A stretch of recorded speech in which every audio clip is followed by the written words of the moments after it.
It's the bullshit. Hooray. I don't see us there. Oh, there we go. There we go. Oh. Oh, yeah. All right, Kool-Aid man. Bow, bow. Chicka, chicka. Oh. I always think of It's Always Sunny when that happens. What a crazy show. Oh, yeah. It is. It's a show that I've watched, I probably watched over and over again, 30 times. It's one of those. I really, really enjoyed it. Same. I've seen that so many times. It's always on in the background kind of show. Delightful. It makes me a little worried because if someone like Dennis's character, if someone like Dennis actually existed and I saw them existing, I would try and fight them or get them arrested or something. So it's just I know there's got to be someone like that that exists in the world. If we ever see you on national TV, the headlines will probably be something about that. Yeah. I mean, he just flipped. I don't know what it was. Yeah, the implication episode, it's so bad. Because, so the implication. Because of the implication. That's funny. Are you going to hurt these women? I never watched it fully. It's I was too busy with The Office and Psych. Those are my two loves. Yeah, Charlie Day and Matt getting a job at the mailroom or something. Pepe Sylvia. It's so good. So good. He deserves an award for that. Pepe Sylvia was a very good episode. Mm-hmm. Why doesn't this work? I'm trying to connect to my Twitch here, and it's not doing it for me. One more time. Okay, so how's everybody ready for today? I think so. That all depends. Yeah. Taya is, but I don't know if Essie is. That's oh God, not these witches again. Well, actually, I think she's pretty yeah, let's go kill them all, man. I'm worried about y'all. I'll be honest, but we'll see. Oh happens. No, that's not good. I don't like that. I worry about y'all all the time, and things turn out great. So, I think I'm just a worrier. So, I'm just gonna be easy breezy about this, and I still don't like that. That didn't make it better. No, now I'm starting to sweat. My palms are sweaty. Oh, that was genuinely menacing. Okay, good. Every time he's like, "You'll probably be fine," it's just adds another layer of anxiety. Are we going? I had a stark lesson in random encounters the other day in that Curse of Strahd game that I'm running. Because I decided that, well, Mike, you saw there were a couple of red caps when they went into the woods, and I think they were level 3. I think I saw them when they ran to the red caps, and those are bad little critters. Yeah. Oh, Jason, put that away, man. Oh yeah, yeah. This also got a lot of commentary. This is a muscle hook. It's great because you can rub the muscles on your back. Feels very good.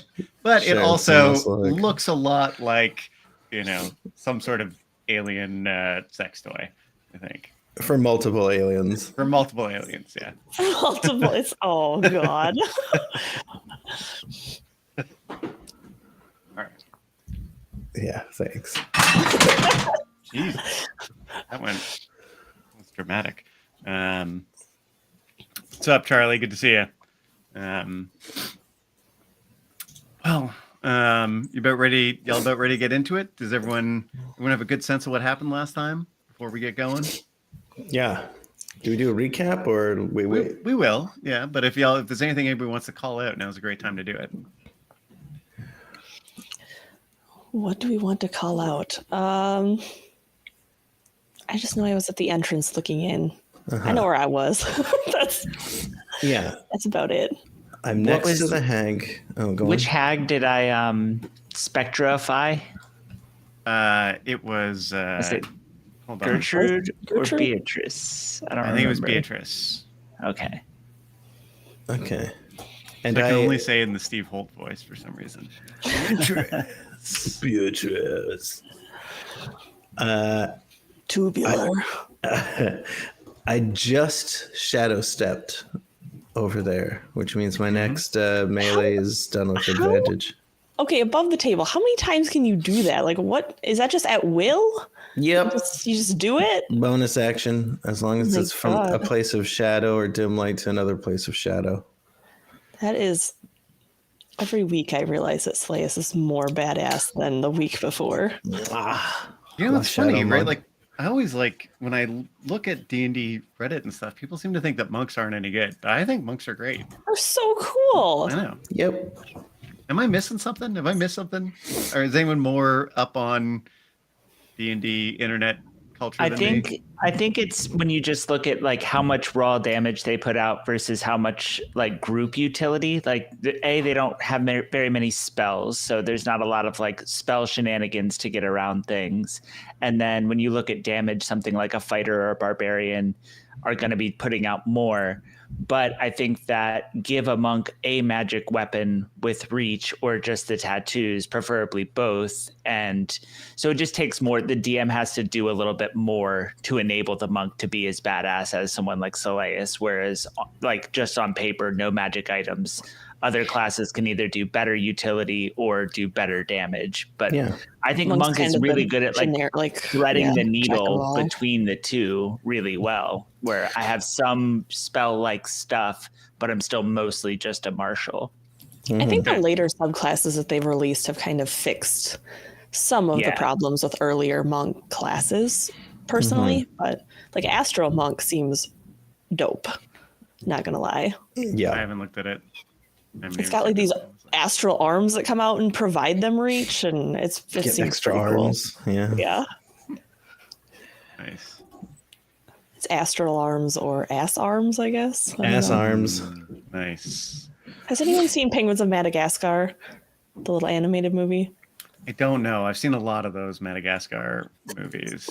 At the end, he like sprouts. What they say is they're like, you sprouted a butt hand, because it's like a hand that grows out of his lower back, and that's all I can think of when I think of Astro Monks. Okay, well, butt hands and all. Let's get ready to do this, folks. Paula, you ready? Mike, you ready? Yep. Okay, only you two matter. Nobody else, your readiness matters. Wow. Let's get to it. Hey, everybody. Hello, and welcome back to another episode of Heroes Die Show. I'm Jason. I'm your game master. It's good to see you again.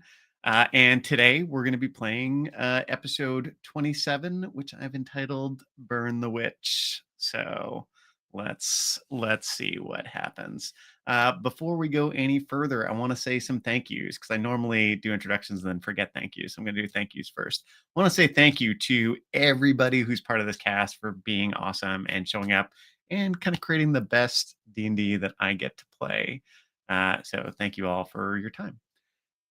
Folks out there on the internet, want to say thank you for watching, because it's really fun to do this show, and it's really fun to have some people join us and watch it, right? Like, I would do this whether or not y'all showed up, but it's really cool when we get to interact with you. So thanks a lot.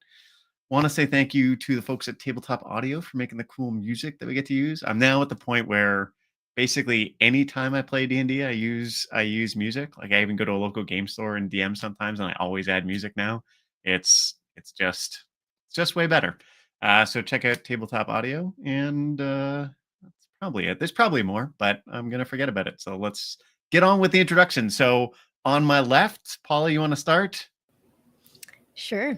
I think this is episode 28, actually. What did I say? I think you said 27. Fuck, it is episode 28. Okay. All right. Negative inspiration for Kit then. So. Okay. Sorry. Nice.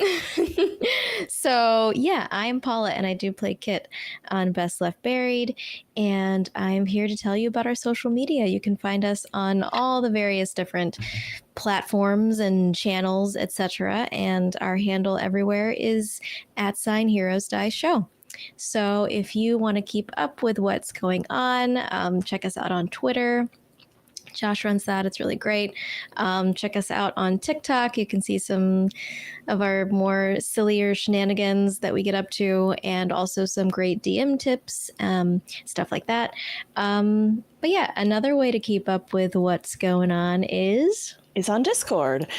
So just going on the DM tips train, we absolutely love to just have people interact with us, first of all. But also, we have this DM channel about, if you have any questions about balancing combat or where to go in your campaign, when you join our Discord, you drop in your questions. Jason is an amazing DM, and so he has a lot of tips, but there's a lot of other people that are on our Discord that also DM, so you can get a lot of useful tips and tricks.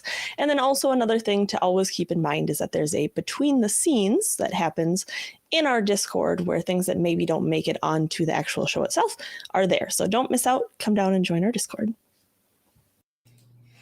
And hello, I'm Josh, and I'm playing Zagran Beltune, the Warlock, and I want to tell you about our Patreon. We make a lot of cool stuff that you can use at your table, and you can find all the cool stuff we make over on our Patreon.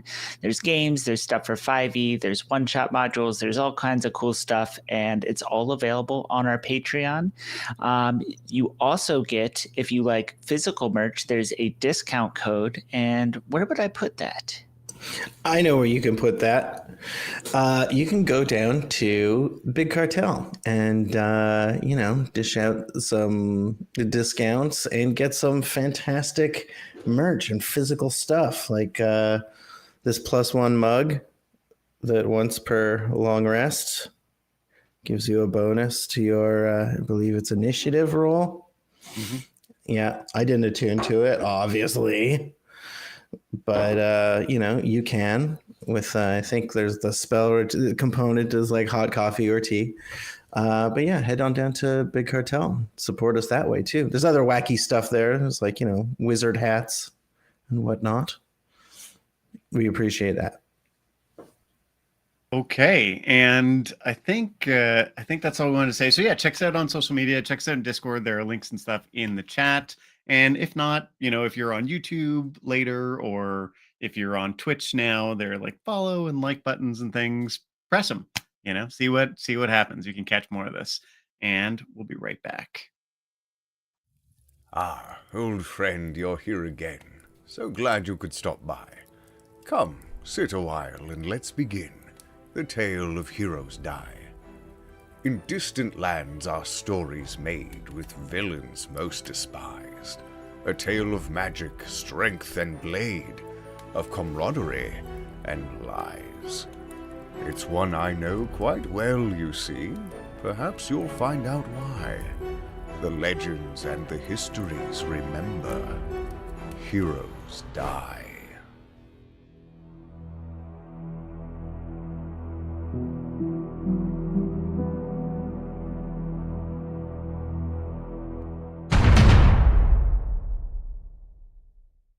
Over there.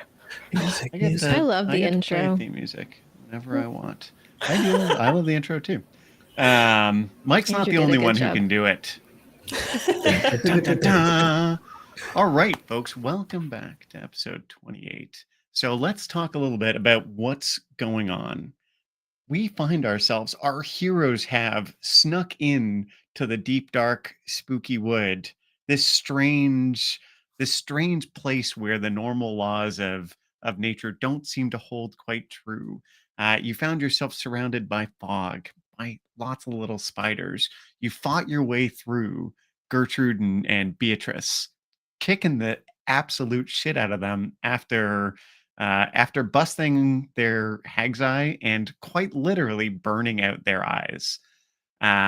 You also stomped a Drider that was dropping down on you from above, like the bug that it kind of is. I guess, is a spider a bug? I don't know. Right, but it's little and it's got a shell, so freaks me out. I'll tell you that. You found your way to the cave that seemed to be blocked by this wall of kind of living, moving vines. And as you came close to it, it started reaching out and trying to grab you and hurt you. Kit, I believe, is on the cusp of trying to dart her way through. Zagrin and Essie are figuring out what to do, and you have Calamity at the back trying to burn her way in. Does that sound right to everybody? Oh, yep. Go ahead, Mike. You missed the stagnant pool of water in front of the stagnant pool of cave? water. Yes, yeah. We spent a fair bit of time. Oh, sorry. Go ahead. No, that was it. It was making it past that hurdle to get to the wall of vines. Yeah, and we did Nature it with is out to basically. kill us. We did it with basically everyone avoiding falling in that stagnant pool of water. Everyone except for Essie, I think, who got up to her knees in it and got that nice. Yeah. Nice. The one person who absolutely wanted to avoid the water. Yeah. That nice checks methane out. smell coming up as the ground bubbled as you stepped on it. Not a fan. Sound good to everybody? Not a fan. Not a fan or super into it? Not could be either. Super into it. Could be either. No for me. Sure. I'm just about to engage with one of these hags. In fact, yeah. So, Soleus, you step through the shadows into the place. Right. We're going to start in initiative order here. So we're going to start in initiative order, and get going. We've got inside the cave, Soleus. There's you. There is Morgana. There is the largest of the gnolls, who carries that big kind of jagged, just slightly sharpened piece of metal, right? Like it's just a big, flat, sharpened piece of metal, with a ring of ears on his little necklace. And he looks down at you hungrily. Morgana, you saw, was standing over this altar where she had pulled this eyeball out of this mountain lion that was clearly dead on the altar, and she was turning towards you as you begin to act. And with that, we're gonna jump right back into that. That sound good? Anything anyone want to add before we go? I'm surrounded by magical darkness. You're oh, right. I don't know if you can see me in here. Right. And in fact, they can't see eyeballs. anything. Nobody can see anything except for Soleus. All right. And yeah, that's the wrong episode to hate eyeballs, because that's what this one's about. Let's see if you can figure out the theme, folks. That's the alternate title of the episode. We hate eyeballs. All about eyeballs. Nice. I'm about to Essie, you're up. You are standing there on the outside. You can see these vines. Calamity started burning them, and it's having some effect, but there's still a lot there. You can see Kit readying herself to try and jump through the vines. You can see Zagrin. Zagrin, what are you up to at this point? I was with Calamity shooting Eldritch Blasts as she was shooting her fire at it. Okay, great. So they've started to create a little bit of a gap and an opening, but it's not much of one. You guys are doing great. Keep it up. I don't really have anything that's not really loud, and I don't really, actually I do know what I'm gonna do. I'm going to say, what am I gonna say? I'm gonna say, I'll see you on the other side, and then she's gonna reach down to her boots, and she is going to like almost reach out a hand, and there's just gonna like be this spark of magical energy that goes out, and it's going to ignite something on the bottom, like around her boots. And Essie herself is going to just start like almost like blurring uncontrollably, and I'm going to cast Kinetic Jaunt on myself. Can you tell me what Kinetic Jaunt does? Yes. So you magically empower your movements with dance-like steps, giving yourself the following benefits. Your walking speed increases by 10 feet. You don't provoke opportunity attacks. You can move through the space of another creature, and it doesn't count as difficult terrain. And I'm going to attempt to just like blur my way through the vines. So here's the deal. I'll give you advantage on your check. You can make it acrobatics or athletics. It's still a DC 20, but if you're in the 15 to 20 range, you'll get through, but it'll get an attack on you. I think that's just at 20. 13 plus 7. Yes, so just at 20 with the advantage. Thank God. All right, you slide through the vines, like rapidly darting through, right? You slide through these slippery, writhing vines. They leave like a film of sticky, like pungent sap on you as you get to the other side. But there you are now, through and in the room. So you can see inside this cave. Right ahead of you, there's this big cavern, right? So behind you, the way is blocked with these vines. Inside to your right, you can see this altar. The altar has this large, well, in fact, it's just a big ball of darkness. In fact, you can't see anything over to the right. I take that back. There's something over to the right, but it's a big ball of darkness. My bad. Ahead of you and to the left, you can see this large cave opening. You can see roots coming in from above. There's a mixture of stone and earth. There's a strong smell of blood, of filth. On the right, yeah, on the left-hand side, you don't see much except for a cavern opening. You see a cavern opening. You can see a cauldron in the center, another friggin' cauldron here bubbling. And there's an opening past that. By that opening, there is this large pile of something that seems to be starting to get up. There's some large creature there.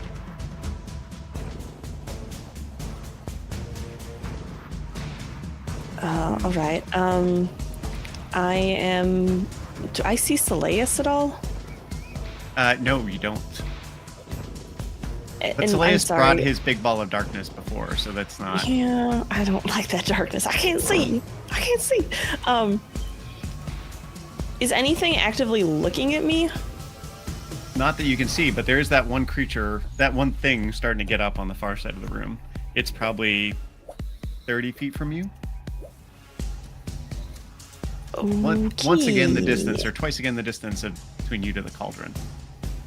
I guess we're going in, right? I'm going to just level happy end, and then I'm going to take a shot at it. Okay. Ooh, not great.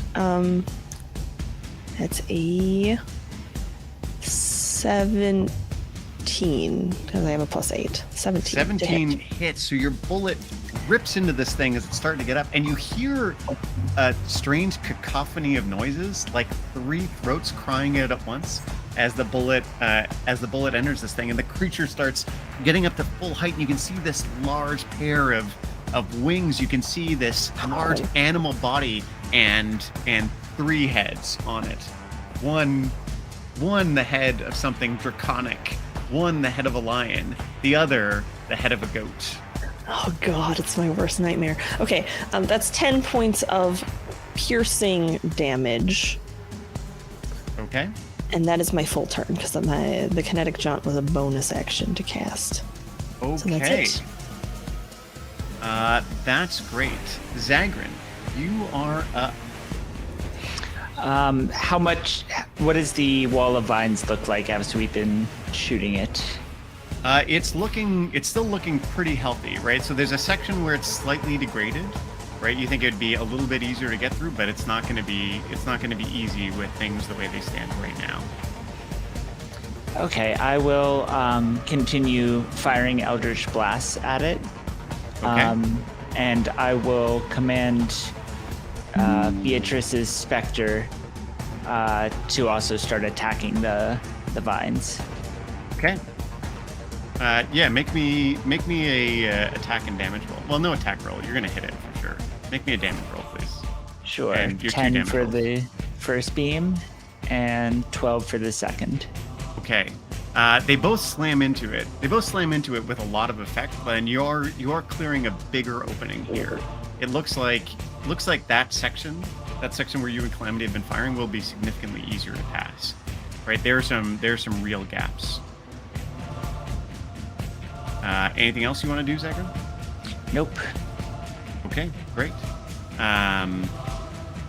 Great. And with that, we are on Soleus. Okay. I am going... Okay, first of all, the hag has an eyeball in her hand and I assume an empty socket where she's about to put it. So you can see as she turns to you, she's got one eye in, like a lot of blood coming down from it, and it is clearly like a mountain lion's eye, like not one of her normal eyes. The other socket, she is empty, and she's starting to reach in to put that eyeball in it. Okay, I am going to basically baseball swing at the hand that has the eye. So like, just kind of like bat it out. Okay, so if you hit with upwards of a 20, so if you want to swing at her hand, knock the thing out, hit with upwards of a 20, and you'll knock that eye out of there. Okay, I got a plus 11 and advantage. Here we go, baby. Yeah, I got it. I got a 14 Please don't plus roll 11. snake eyes. And I got 25. 25. So you smack the eyeball out of her hand. You can see it get crushed as you hit it. Go ahead and roll damage. Okay. She's gonna take half of that damage because you hit her hand. Yeah. Okay. So it's 1d8 plus 8. 7 plus 8. Nice. Okay. 50. Got it. All right. My second attack. I'm going to whip around and hit the gnoll in the face. Okay.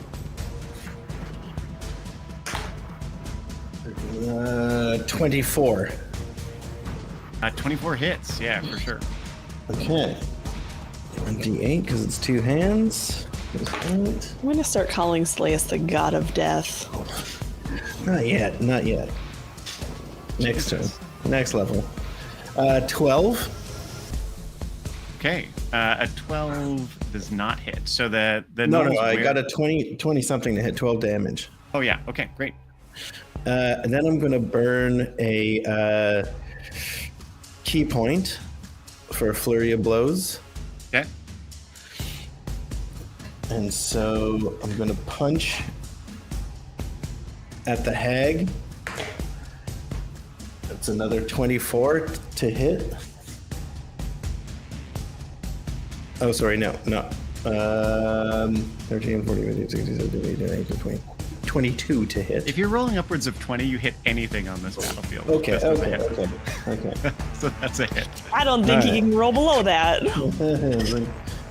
9 points of damage on the first Do Morgana. punch to Morgana. Yeah. And yeah, 20 something for the second one. I keep rolling. All right. So 14s. as you hit her the first time, you see her like grab her hands together and shout. And as she does so, gravity around you flips. I need you to make a strength saving throw. Oh, I still have one more hit though. I know. One more punch. Oh, okay. Yes. She's more like Swolgana, to be honest. Yeah. I called the other one Beef Tricks. 11 plus Take 8, inspiration. 19. And that's a Yeah. Swolgana. So we're gonna, Beef Tricks sounds like terrible cereal. Yeah. yeah, Yeah, it does. some kind of puffed rice or something. Something you'd have on like a really weird diet, like Yeah. Something like meat flavored cereal. Protein cereal Yeah. all the way. Atkins. Beef Tricks. it's Gotta keto. have- Is what it is. Gotta have my Keto beef cereal. tricks every morning. Yeah. With your Puffed butter coffee. Bullet coffee, man. It's a pretty good thing. Okay. I got a 19. 19. All right, so you can feel like things around you start to fall upwards, but you're able to hold your position and keep from flipping up into the air. Make your next attack. In my final attack, can I attempt to pull her other eye out? No, I'm not going to allow that. I'm sorry. Okay. All right. I'll just punch her in the head. That is the most terrifying thing. All right, God of Death. That's straight. All right. That's straight Kill Bill, right? Yeah. I like- Kill Bill it.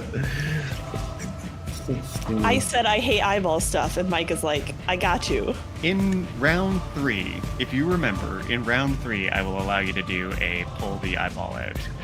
Okay. All right. I love that if you remember rider on that. That's a good like way to make that balanced. Yeah. So 25 to hit on the last one. Yeah, that hits. Like everything over 20 hits. Okay. And like this you're is just on bragging at this point. Yeah. this is on Beef Tricks again. I'm counting it.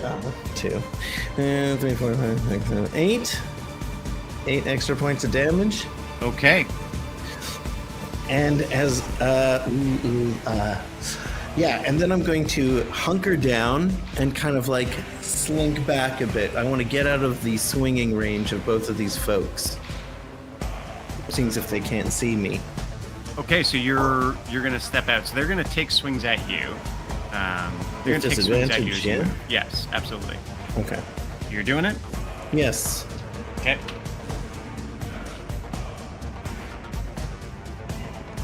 Okay, and Mike, your dice saved you. I'm rolling the ones you made, and they both rolled well. All right, they take swings at you and they miss. Yeah,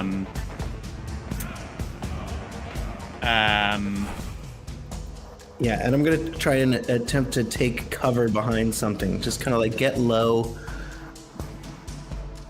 Okay, so you're gonna move back. As you move back, you're gonna bring that circle of darkness closer towards the center of the room. Yeah. So the things that you've got here are the there's the hag in the knoll is what I want to keep in the. You want to keep them in the darkness. Okay, so you can get back almost to the cauldron, but not really. So there's not a lot of places to hide here if you want to keep them in the darkness.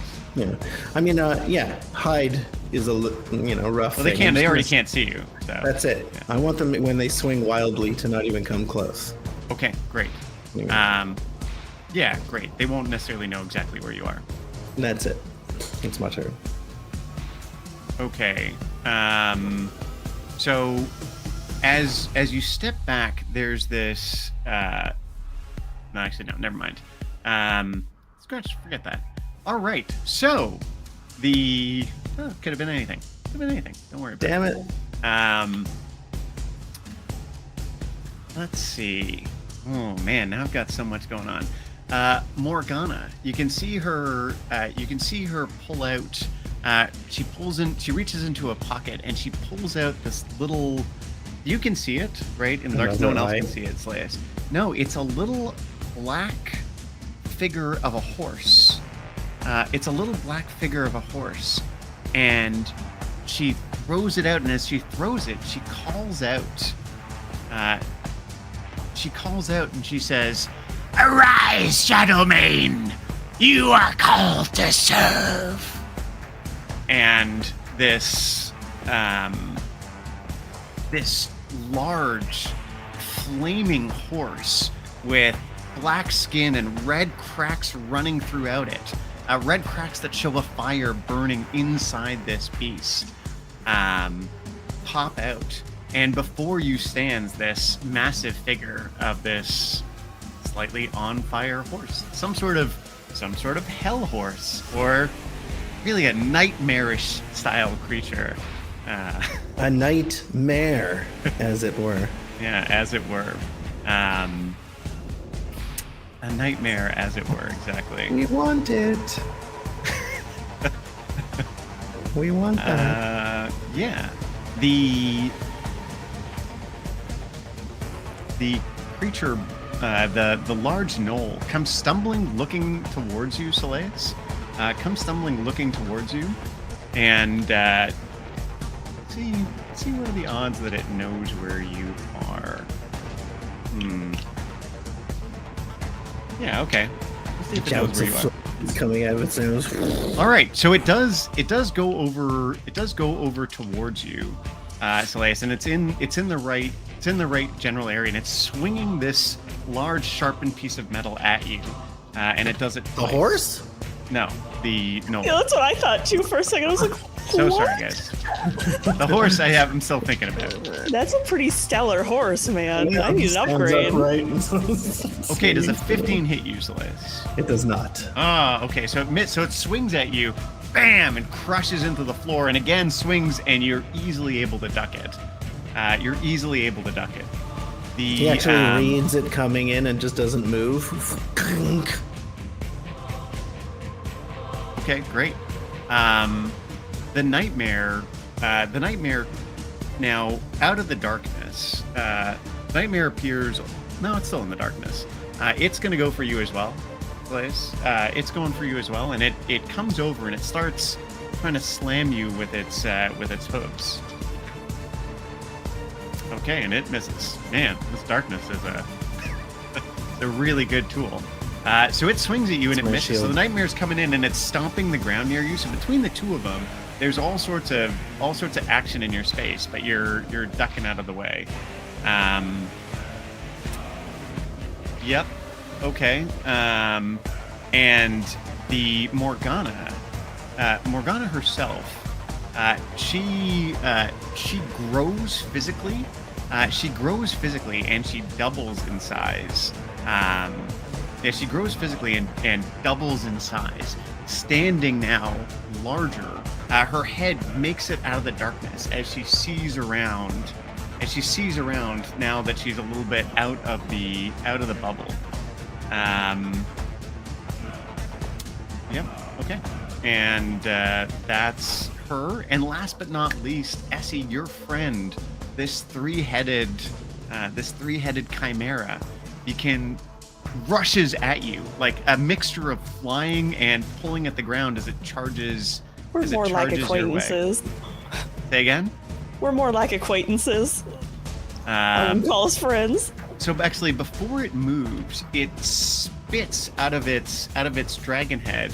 It spits this almost little, like a ball of flame, essentially, and it smashes against the wall behind you. And you're still fairly close to the vines. Am I correct? All right. It smashes out into the wall behind you. I need you to make a dexterity saving throw. Oh God. Okay. Dirty 20. Dirty 20. Okay, so you take half damage, but you're taking 27 points of fire damage as this thing explodes around you. And as it does that, it charges out at you. On the plus side, folks, for those outside the space, that area near where Essie slipped through got blasted with this effect as well, right? As that section of the cave just gets ripped. That opening where Zagrid and Calamity have been shooting is much bigger, right? Like the vines aren't all gone, but they are shriveled there, and there's a good opening here. It charges at you, Essie, and it closes with you. And it begins clawing at you. So it's going to try and bite you. That is a 15 to hit. Miss. And then it paws at you with this large lion claw, and that is a 24 to hit. Hit. You take 9 piercing damage, and I need you to make a strength saving throw, please. Stop it. I'm going to go down in one round, folks. Oh, that's a 10. Okay. It whacks you as it hits you, and it whacks you, and it flings you into the vines. Oh, stop it. It whacks you and it flings you into the vines. So next turn, you're going to start and you're going to have to avoid the vines' attack. The vines are going to try and grab you at the beginning of your next turn. Okay, and that's our enemies. Cool. Calamity. Seeing this, seeing all this going down, Calamity is going to book it and try and make it over to that thing, but she gets bogged down, quite literally, in that pool of water as she goes. So sprinting, she just makes it to that area near where she can get in, but isn't able to get inside the cave yet. And Kit, you're up. You've got that opening in front of you. It's pretty narrow and you're ready to jump. However, you do now see that there is another way through that should be slightly simpler. Right? The downside is if you move over, you're likely going to take an opportunity attack if you don't actively disengage. But it'll be a lot easier to get through than this one will be. So I can see, right? I can see now. Yeah. Okay. Except for the ball of darkness around Celeste inside the cave. So But you I can tell can see Celeste has around moved me. in. Yeah. Okay. But the hag's head's poking out of the top of the bubble. And she's That's true, huge too. now. That's weird. Can I try to do Can I try to do like a, you know, like that scene in Entrapment, or like I do know the or scene, the although I haven't watched the Ocean's movie. I know what you're talking movie, about. like where they're like going through the lasers, but instead it's the vines? Yes. So you can acrobatics your way through, absolutely. Okay. Now, like I said before, it's a 20 to get through, fine. Over 15, you can get through, but it's going to make an attack on you, right? And if it gets you, it gets you. Is it possible to use my action to, like, what's that thing that you can do? Dodge? Can I take the dodge action? You take the not while you're doing the fly through. Okay. Okay. I will attempt. Do I get to make my acrobatics check with advantage? Again, you could certainly burn an inspiration, or someone could lend you an inspiration for that. Oh, okay. No, I don't have an inspiration. Okay. I'll just hope that, oh gosh. That's a 16. 16. Okay, so it's going to make an attack at you as you get through. So we'll see how this plays out. All right, does a 14 hit you? No. All right, It does you not. make it through. So the vines come in and start cluttering around you, and one tendril is absolutely going to grab your foot, and as it's about to catch you, slipping through, that little raven that's been following you flies down, caw, caw, and like grabs the little tendril and starts pulling it back away from you, and you're able to slip in. Is it Buddy? Okay. Cool. Okay. So you're through. As he shoots it. Essie's dealing. She's going through it right now. All right, so she ain't able to do that. So you slipped through. So you didn't use your action for that. So you still have a fair bit you can do here. Anything in particular you want to do? No. I can't see what's going on, right? You can't see what's going on in part of it. However, you can see the creature that has launched itself at Essie and then just tossed her into the vines. You can see Essie is now clumped up against some of the vines and was pushed back into it. And you can see some vines reaching out towards her. You can see the figure of Morgana. You can see her, the top of her head, and you can see, like I said, the big chimera. Okay. It's bad. I have a question. Yes. Did I have 1 bead of force or 2 beads of force? I I can't think answer that. one. I think I do have an answer to this. 1 second. Yes. I got one. Actually, you used yours. So Soleus has Okay. one and Essie has one. Okay, because I had it still in my inventory, but I thought I didn't remember if I had 1 or 2. You used it on the Yeah, previous I remember hag. using one. I just didn't remember to mark it as used. Okay. Here, you can use mine. Catch. Yeah, good one. Okay, I will. How far away is the creature that's attacking Essie from me? 15 to 20 feet. It's close. Okay. All right, then I will just, as soon as I come out of the other side, I will look over at Essie and just make a dagger attack. Throw my dagger at this 3-headed chimera. Okay. That's a 9. The hit does not hit. Okay. Is it close to Essie? Essie's now about 10 feet away from it, pushed up against the vines. So not particularly. Can I just can I run over to Essie and get in between her and the creature? Absolutely. And okay, I've never done this before, so I don't know if it's something I can do, but I have this like cunning action. No, wait, fast hands. I can use an object action as a bonus action.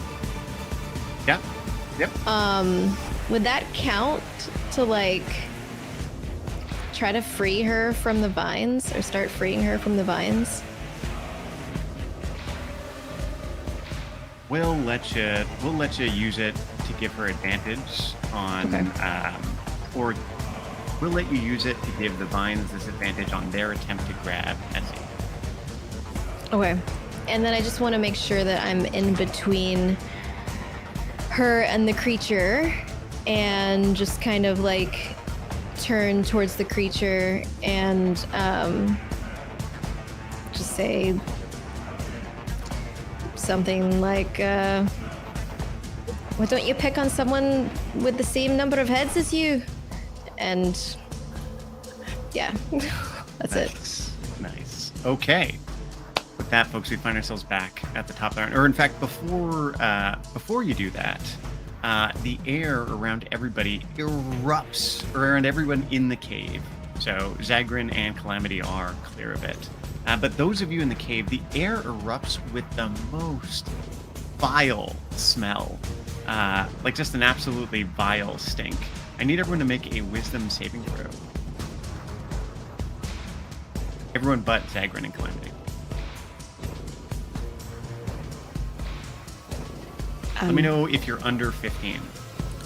I'm going to use my reaction to do Flash of Genius to add 4 to my roll, so I'm going to get to 16.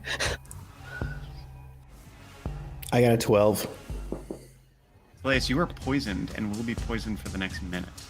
Darn it! What does that mean? You're going to have disadvantage on your attack rolls and skill checks. If I have advantage, does it cancel it out? It means you'll roll straight. Yep. Okay. Darn it. Can I hold my breath? Kit, how we doing? I rolled a 17. 17. Okay, great. So only you were poisoned. And I'll put the full poison effect in chat. Which actually, that's really simple. It's just disadvantage on attack rolls and ability checks. All right, great. So, folks, the battle is joined. The area of the vines that were that have been carved out now look relatively passable. Not as if you'll be totally free from danger, but more able to get in and out. Seleus is holding some of these enemies in a globe of darkness. For those on the outside of the globe of darkness, you can hear a lot of friggin' noise in there, right? And some of you that are in there can actually see Morgana visible on the outside. Kit and Essie, you are in the midst of it. Essie, the vine's got a 16 to get you. So let me know if that got you, which I think it doesn't. I think you're AC 17. It would be 17, but I gave away my cloak for someone so that it does in fact hit me. All right. So I'm going to have you take... I'm going to have you die take... to it, so... I'm going to have you take 11 bludgeoning damage, and you are grappled by the vines. I'm going to be rolling a new character, guys. All right? Well, we'll see what happens. You are grappled by the vines. It is your turn. Does that mean that my attack rolls are at disadvantage, or does that mean that I am reduced to 0? You're restrained. For movement. So you're restrained. So yeah, unless you get out. So you can feel this thing starting to grab you, and you can feel that viscous liquid on the outside trying to get into the wounds that it's creating as it gets you. You're afraid that this thing might be really bad for you if it keeps hold of you, but it is trying its best to keep hold of you. You can make an athletics or acrobatics check to get out. Also, retroactively, for the first impact, I did 18 for my con save to keep up my kinetic jaunt. The second one was a 17 and then the final one was a 13. Okay, thank you very for much. all of like that damage that I took. And just really quick question with the being grappled, with kinetic jaunt up, I can move through the space of another creature, and I don't provoke opportunity attacks. Does that do anything in this situation? It'll give you advantage on your attempt to get out. I think that's very reasonable. And is that an action to? It will be an action to get out. Yes. Wow, I'm so gimped. Okay. First of all, as a bonus action, I'm going to get myself some temporary hit points. Anyone within 10 feet of me is going to get 10 temporary hit points. That's going to be Calamity. It's going to be Calamity, Kit, and Slays. I still have 12 from before. So you would just keep your 12 then. Okay. Like, if, Nice. yeah, this is just like to re-up it. And then I am not supposed to be a tank. Okay, I'm going to try to break this grapple, I guess, because I don't really want to be here. Okay, so that is acrobatics at advantage, you said, right?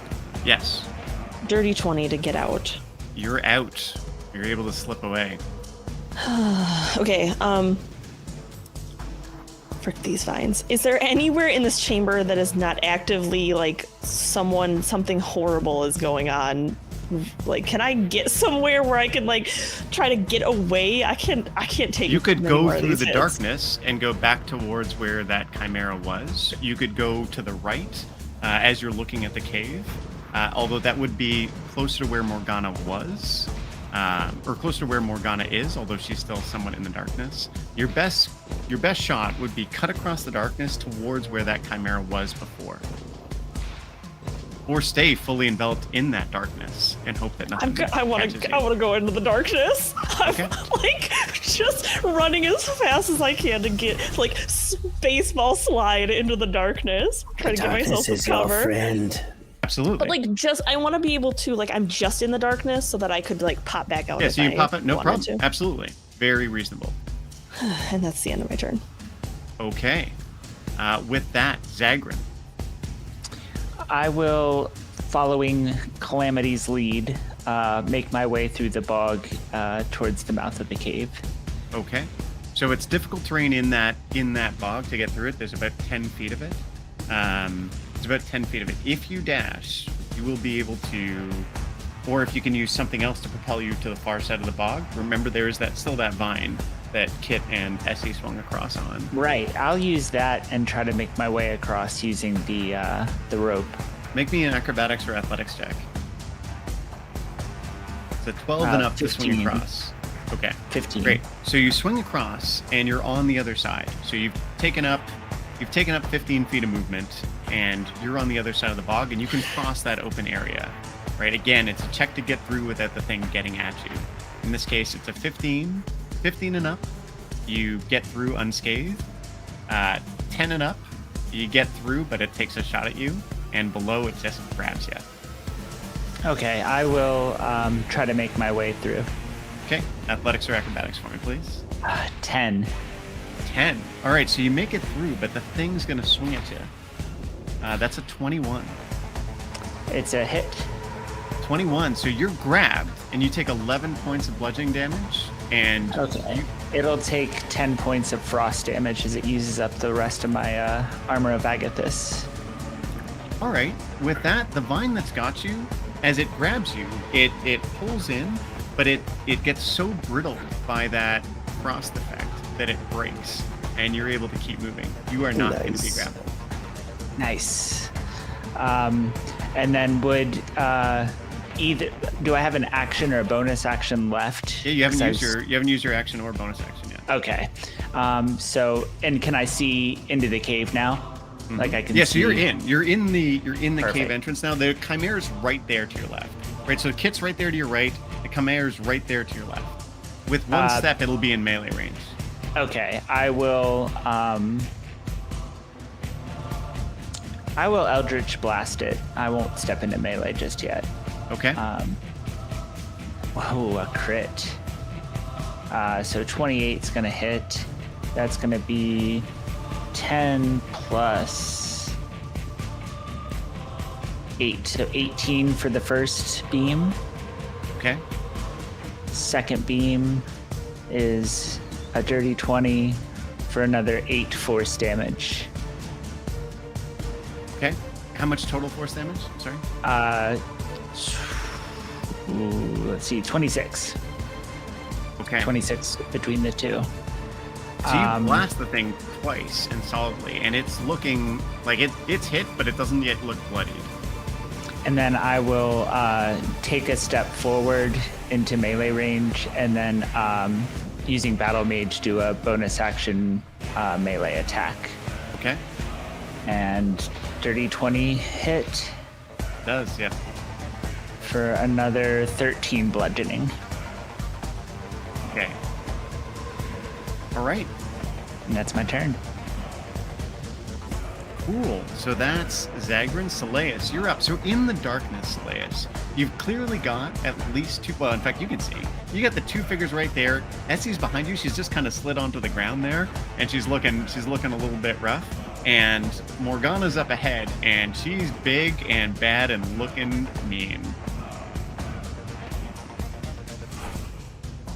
And we can't hear you.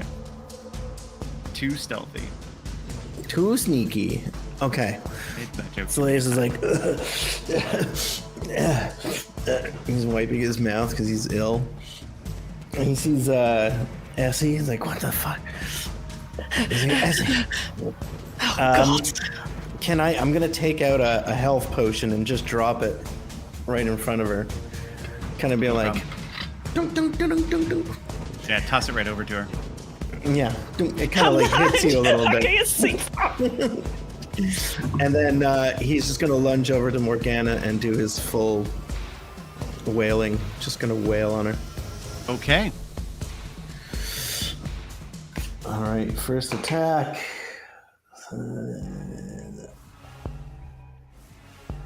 Does an 18 hit? I love that I actually have to look at this. Yes, it does. Okay. Morgana's AC is 17. Okay. So a little chunk of damage right here. This is 8 plus 8. 11. Yeah, as you hit her again, you can feel that effect as gravity lifts around you or shifts around you. Make me a strength saving throw, please. I thought it was Dex. Strength. Ooh. Okay. 19. All right, you hold on to the ground. I'm gonna hit her again. Do it. Nat 20, baby. That's 20 plus 11. Come on, God of Death. And so that's I roll double damage? Double your dice. Double my dice. Okay. 7, 8, 9, 10, 11, 12, 13, 14, 15, 16, 17, 18, 19. That's 19 for the second hit. Woof, that hits. I mean, it hits, but 19 points of damage. Yeah, that's a hit. Yep. Sorry. All right. I recorded it accurately. Okay. And I'm going to burn a key point to do a flurry of blows. He's got a plus 9. Please, Seleus, you're my only hope. 23 for the first punch in the knee, because she's huge, right? Yes, that very much hits.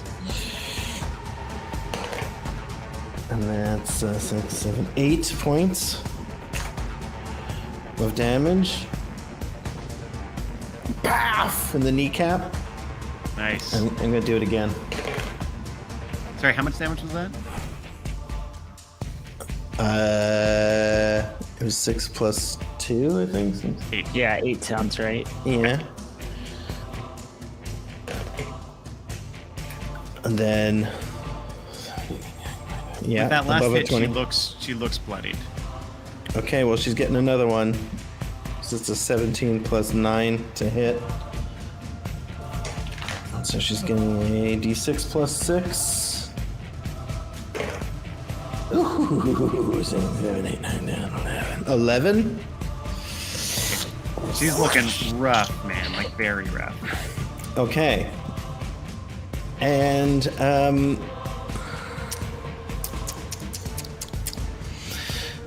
how far away is she from Essie? She's about as far as she can be inside the globe of darkness. In fact, as you move, the globe of darkness actually lets Essie out of it, so she's no longer in it. Fortunately. Okay. Can I? Then I'll step back into it.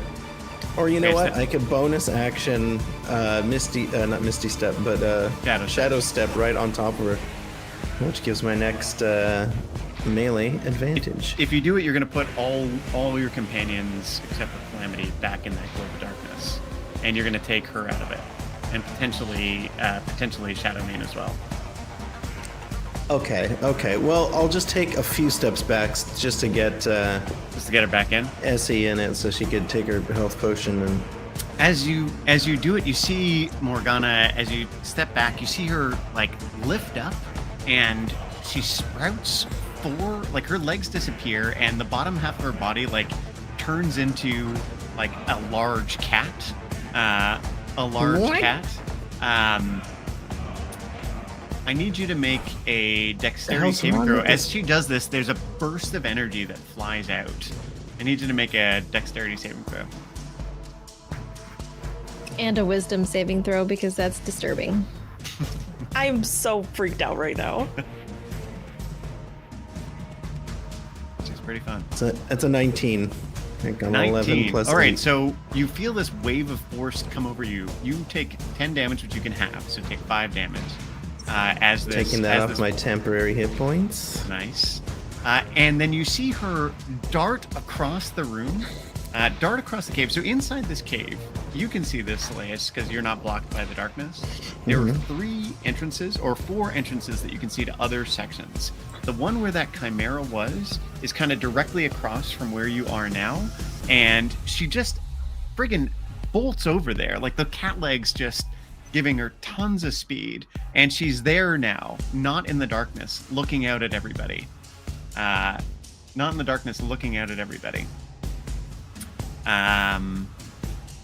cool. So I'm still in the darkness with Essie, the Knoll, and the Nightmare. And in fact, the Knoll and the Nightmare, which I feel like that could be an album or something. It's a great album name. The Nightmare. Are gonna start trying to stomp you some more. So that's a miss. What's your AC, Mike? For Slays? 19. That's a miss. Great. Okay. And okay. The Nightmare gets you with a hoof. The Nightmare gets you with a hoof. Clever.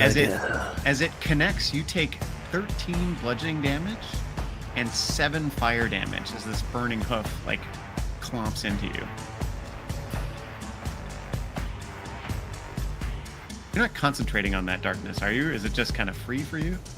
Freaking punks. For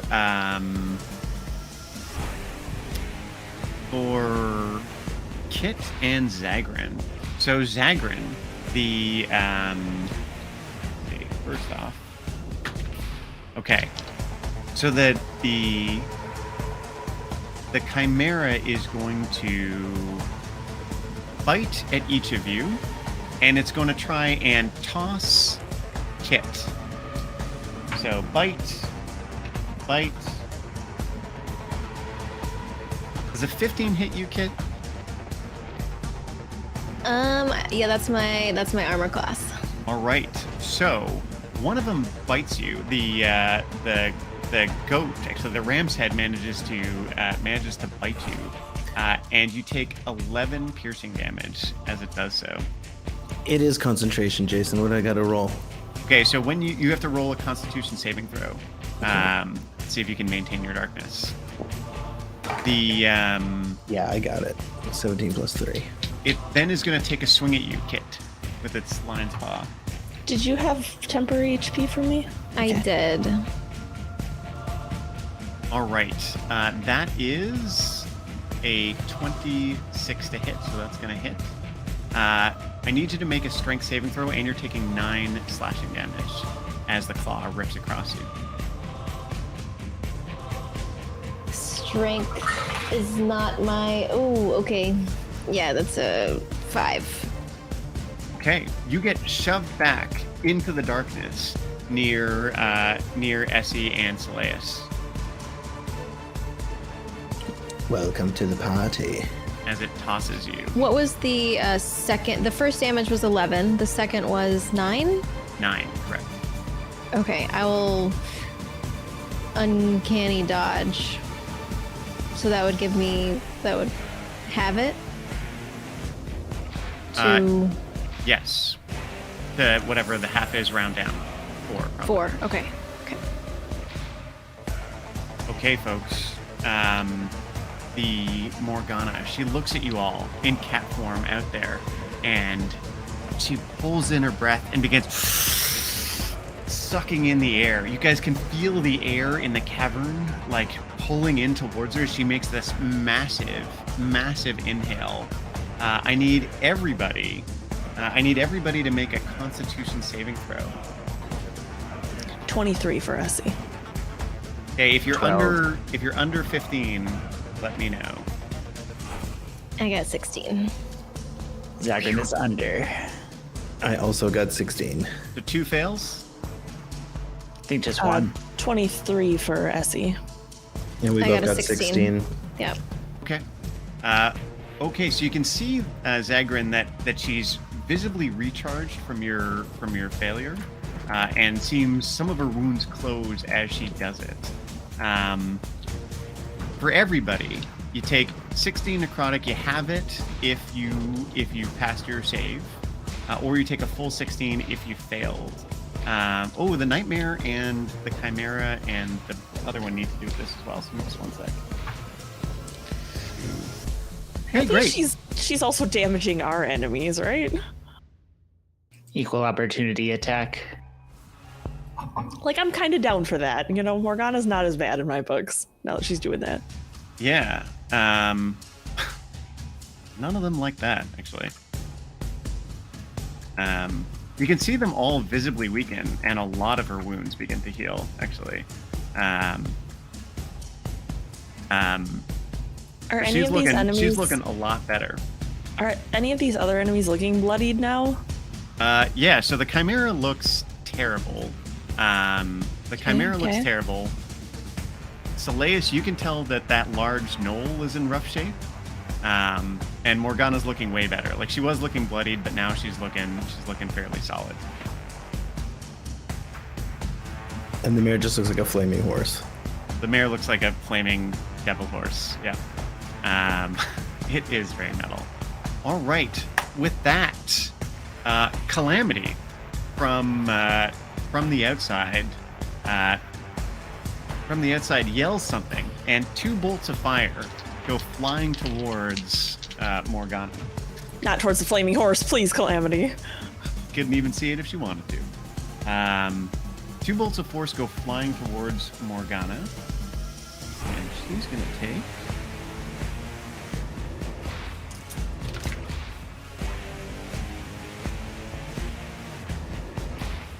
Okay, blaster. Each one blaster.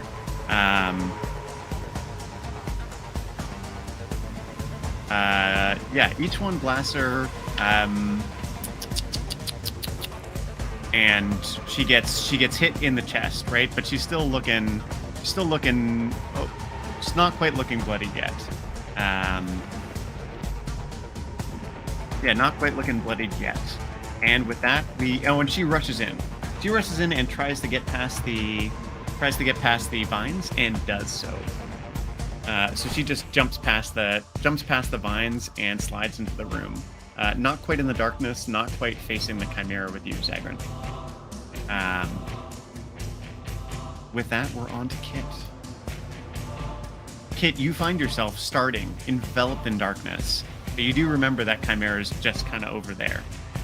And you really have trouble knowing what else is going on. You can hear a lot of movement in here, however. Okay. Can I see the... You can't see anything. I can't see anything. You're enveloped in darkness. Can I remember, like, which way the You can way remember which out way the is? Chimera is. Yes, absolutely. Okay, I want to try to get out of the darkness. Easy. First you step thing. out and you're right there. Okay. Is Morgana within 5 feet of anyone of my allies? Are any of the enemies within 5 feet of my allies? The Chimera is.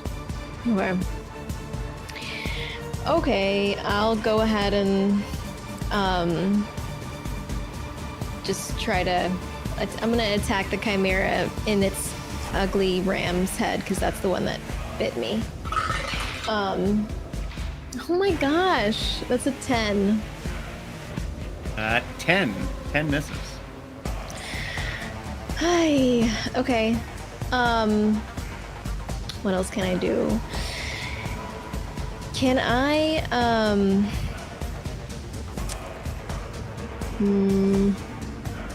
bonus action? Is there anywhere I can hide? Anything to hide? You could bonus action behind? hide back in the darkness. Stepping into the darkness and hiding is absolutely something you can do.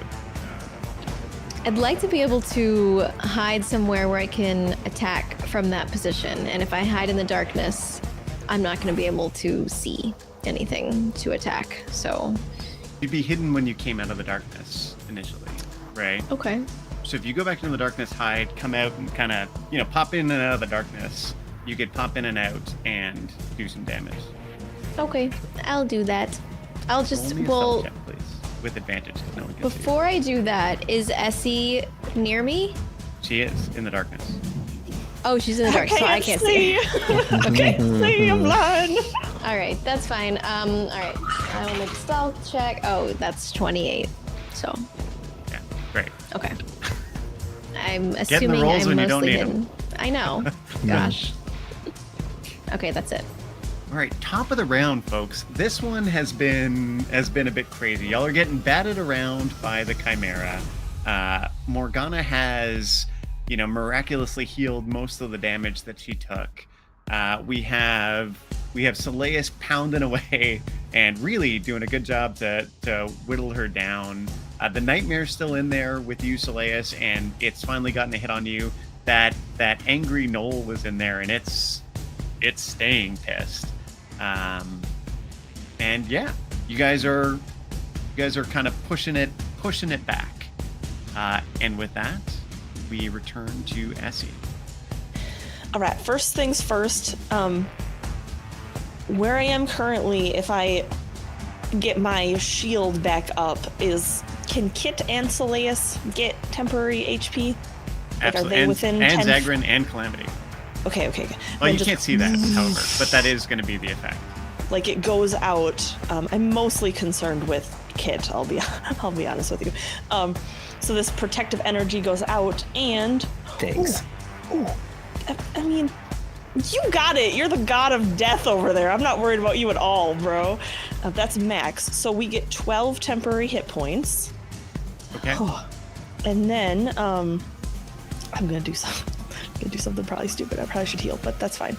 I'm gonna pop out of the darkness, and I'm gonna look at the Chimera, and I'm just gonna take a shot at it. I want to kill that thing so bad. Okay, 14 plus 8 is 23? 20 something. It's 20 plus something. 8 is 22. Yeah. 22. So I'm assuming that hits It's the an AC Chimera. 15, so you're going to hit it. Yep. Okay. 15 points of piercing damage. Nice. Yeah, your bullet rips into it, and you can see the goat head like turn towards you, and as it does so, it charges you.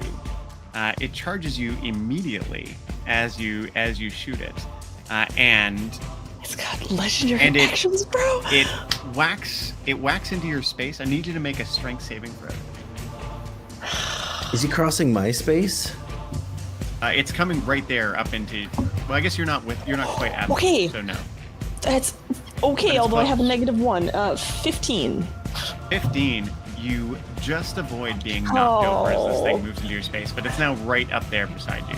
Do I get an opportunity attack? That's what I'm wondering. That's fine. I have kinetic jaunt up, so I can just no opportunity attacks and get the heck out of dodge. So I'm immediately gonna say, I didn't really want to play with you today. I'm just gonna go. So my kinetic jaunt says that I don't take opportunity attacks, so I'm just gonna like melt back into the darkness. Absolutely. And Can you take your potion? I can't. I used my bonus action to re-up the temp and took a shot at it. It's good. Anything else for Essie? Essie is going to cry a little bit, but that's it.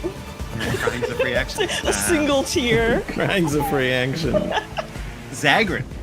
Zagrin, you're up. The thing just darted away. You can see a clear shot over to Morgana. This large creature. Her cat legs seem to have disappeared, and she's got regular legs again, but is still very big. And she's looking at you.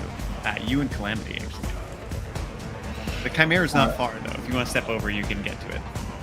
I can still see the Chimera, right? Mm-hmm. I will cast Hexblade's Curse, not to be confused with Hex, because the names are super creative. But I will use my bonus action to do that on the Chimera, and then I'm going to Eldritch Blast it twice, or once, but with 2 beams. First beam, 17. Hits. For 10 plus... so 13. 13 force damage, and for the second one... 13. Miss. All right. Second one clashes. Got it. Yeah. You missed. Yeah, clashes above. And then I want to... Nobody's around me now, right? No enemies? Correct. All right, I want to step into the darkness and join the party in there. Okay. Do you want to have the Spectre do anything? Gertrude? Beatrice? Absolutely, Beatrice. Yes. Good call. Yeah, I think it's Beeftrix. Beeftrix. Yeah. The ghost of Beatrix past will join the party in attacking the Chimera. Okay. And it gets +5 plus whatever its normal attack roll is. I think it's a 4 normally. So it gets a +9 to its attack. Oh wow. Okay, so it solidly hits. It solidly hits, and you can see it drain energy out of the Chimera. The Chimera looks like it's barely clinging on to life, with Beeftrix now adding in. Very nice. Anything else? No, I'm gonna try to get my bearings in the darkness. All right, Saleus, your go. Okay, so everyone's in here now. Actually, wait.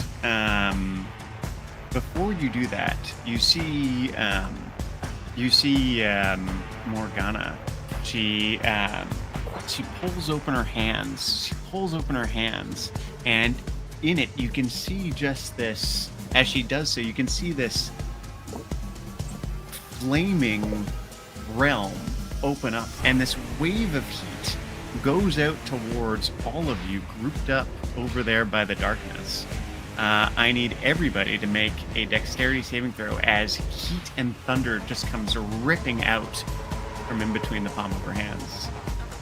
10. 14. Okay, and 20. I need... Hold on.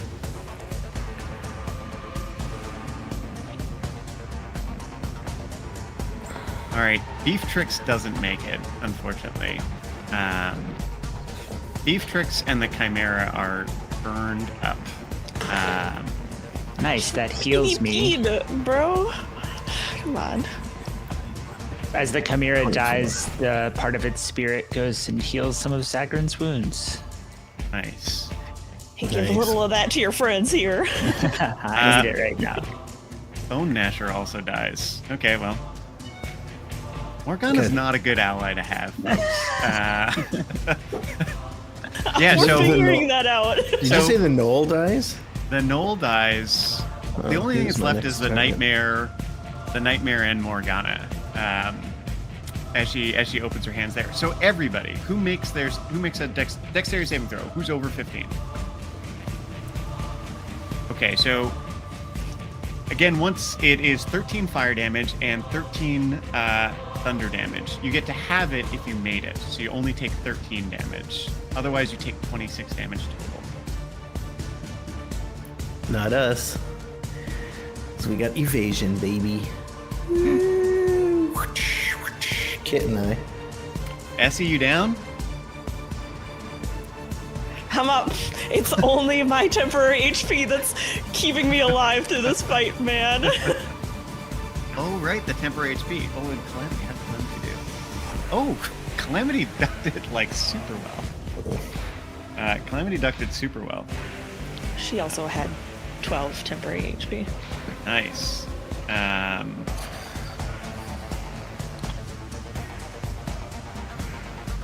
Okay, so Calamity gets burned a bit, but it doesn't seem to impact her that bad. So again, everyone's taking their damage. We're good. You've all taken your damage. Take your damage. Like eating your vegetables. And with that, folks, it is Soleus. Okay. Well, I hope you guys can handle it without the darkness. I have to beat Morgana's ass.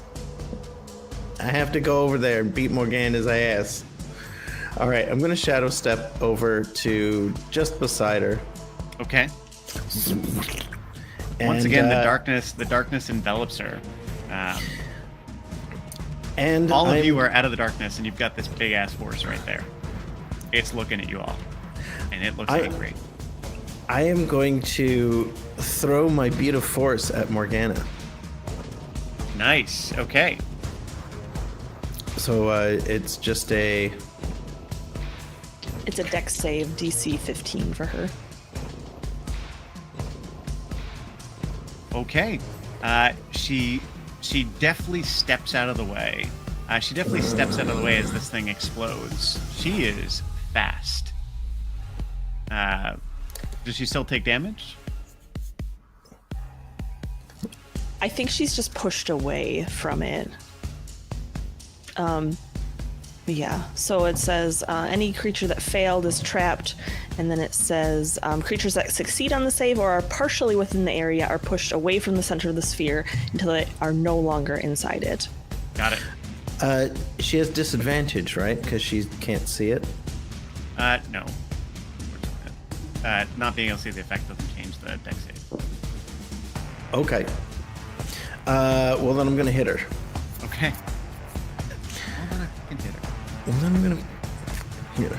So that counts as an attack, right? The throwing the bead? Sure, yeah. Okay, so I got one more attack with the stick. I just can't miss. 21? That 22. hits. We're going 11. Yeah, y'all. There's 1d8. I'm going to burn a charge on the Staff of Striking. Okay. To get an extra d6. 11, 12, 13, 14, 15. 19. 19. All right, you can feel the staff. You can feel the staff draining of energy as it is now nearly empty, I believe.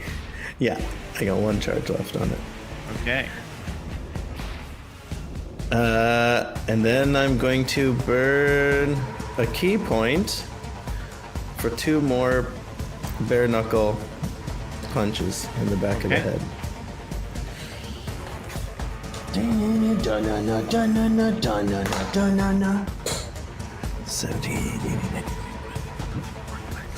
26 to hit.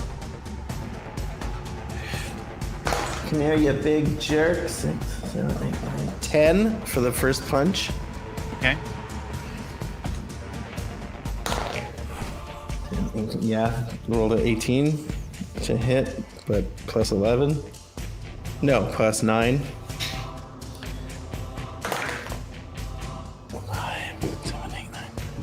11 on the second one.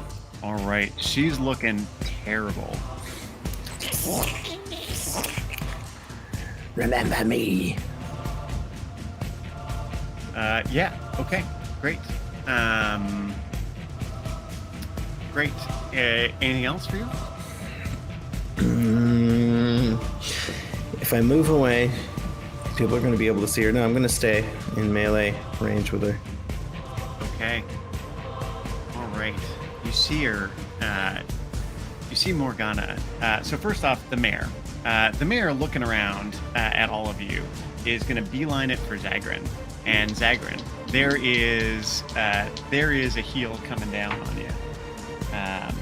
There's a heal coming down on you. Unfortunately, or fortunately, it doesn't get anywhere near you, right? Like you're able to easily bat it aside with your shield as this mayor reaches up and gives a kick out. There's a solid crunch on your shield, but you're all right. You see, Slays, you can see Morgana pull off her clothes. There's a little like cat's paw there, right? Like a little lucky cat's paw, and she grabs it and she shoves it in her large mouth and starts crunching down on the bones and fur, and you can see them breaking apart, and then Morgana disappears in a cloud of mist. Roll me a perception check. I don't get a quick little bonus, something. In fact, you get disadvantage because you're poisoned. Thanks for reminding me. Oh man. Perception. 19. You did roll with disadvantage? 19. What, my perception? Yeah. No. 19 and a 16. So 16, 17, 18, 19, 20. 23. 19. Okay, so you do, with the 19, you do see, so you're over by this Well, entrance. no, I rolled a 16 plus 7. Okay, but the lower of the two was... The 16. 16 compared to Oh, 19. The higher one Jesus. was a 19. So Yeah. the lowest you got, so you got a 23 on disadvantage. Fine. I don't even know why I bother. You can see very clearly, as she disappears from where she is, back behind you, that entrance by where she's at is this cave, right? And it turns into dirt, and you can see it filling with roots and more of those strange vines. And you can see ahead in that entrance, that thinning tunnel, you see a cat appear, like quite literally like a house cat, and begin darting down this tunnel. Oh, yeah? Stupid jerk. Yeah. She's turned into a cat and teleported upon me hitting her. She did that earlier. Yeah, she didn't turn into a cat. She grew cat legs. She's got a thing for cats. No, she ate a cat paw and disappeared, That's not- and yeah. now there's Crazy a little old tiny cat. Cat lady. Oh my god. Yeah. I'm just gonna make my Eldritch Blast into a laser pointer and just guide her right back here, guys. It's fine. Yeah. And she has the one eye she has is a cat eye. The one eye she has is a cat eye. So I can Right. see where she's Catnip. going. I can see where she's going, right? She's running down And- this tiny little dark passage. As Okay. as that happens, for the rest of you, the nightmare, you see the nightmare pop back into this little stone figure and fall onto the ground. And So there is pick it just up. a small obsidian horse there. There's a lot of stuff in this room. So now that the darkness is gone, over by the altar, you can see chained to the wall. Are 4 figures, 2 gnolls and 2 look kind of like elves, and they have been absolutely butchered. And you can see the remains of their entrails in piles by that altar. You can see the remains of their entrails piled up by that altar. Overall, this place is pretty. There's some stuff going on, right? There's a bunch of stuff over by the altar. There's some spots that look like places where things are sleeping or have eaten. Like it looks like there's a corner for doing number 1 and 2, and it smells very much like it. And there's, in addition to the entrance that you saw the cat run down, Slayus, there are 3 other cavern entrances. I take it we're kind of like out of initiative order. Yeah, so we can pop out of initiative. I chase the cat. I just dart right after it and just go. Can I scoop up the horse? Yes, absolutely. So everyone just kind of give me a sense of what we're going to be doing in this moment. Saleus, you keep your darkness on and go shooting down the tunnel after the cat. Yeah, at a very striking pace. Okay. I I want doubt to- this thing could outpace me. Scoop up the horse and take a healing potion. Okay. Yeah, I'll also drink a healing potion. I'll look over to Essie and see that she's taking a healing potion, and then I will go after Seleus. Yeah. This Everyone darkness. gets 10 temporary HP as well as my thing boofs out. And I guess we're going after, right? So Calamity's chasing after Kit. Essie and Zagrin are hanging out for a moment. Is that right? Just to drink a healing potion, grab the horse, and then go. Then you're running too. Zagrin, you too? Yeah, I'll follow everybody else. All right. You begin chasing down. You begin chasing down this area, right? Like this cavern, Seleus. So you're gonna be a good bit ahead, right? And folks, you're only gonna see things kind of as Seleus moves far enough ahead, as you know, he is quite literally he is the darkness, and The darkness. Just look for somewhere you can't see.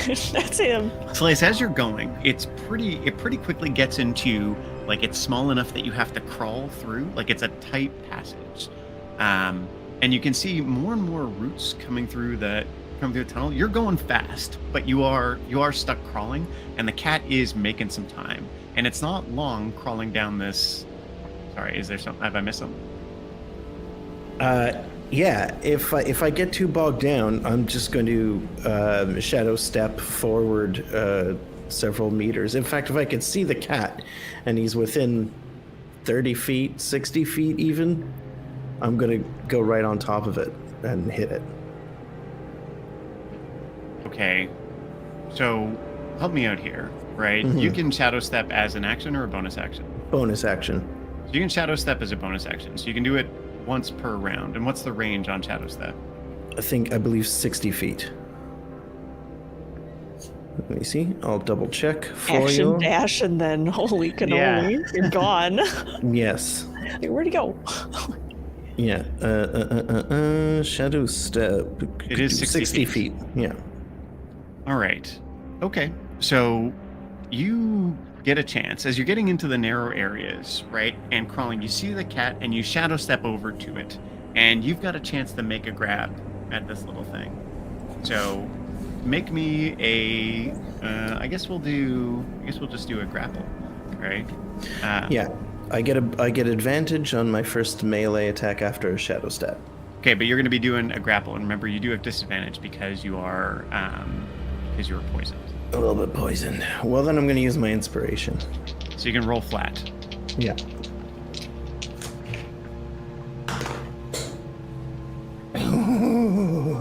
It's a what check?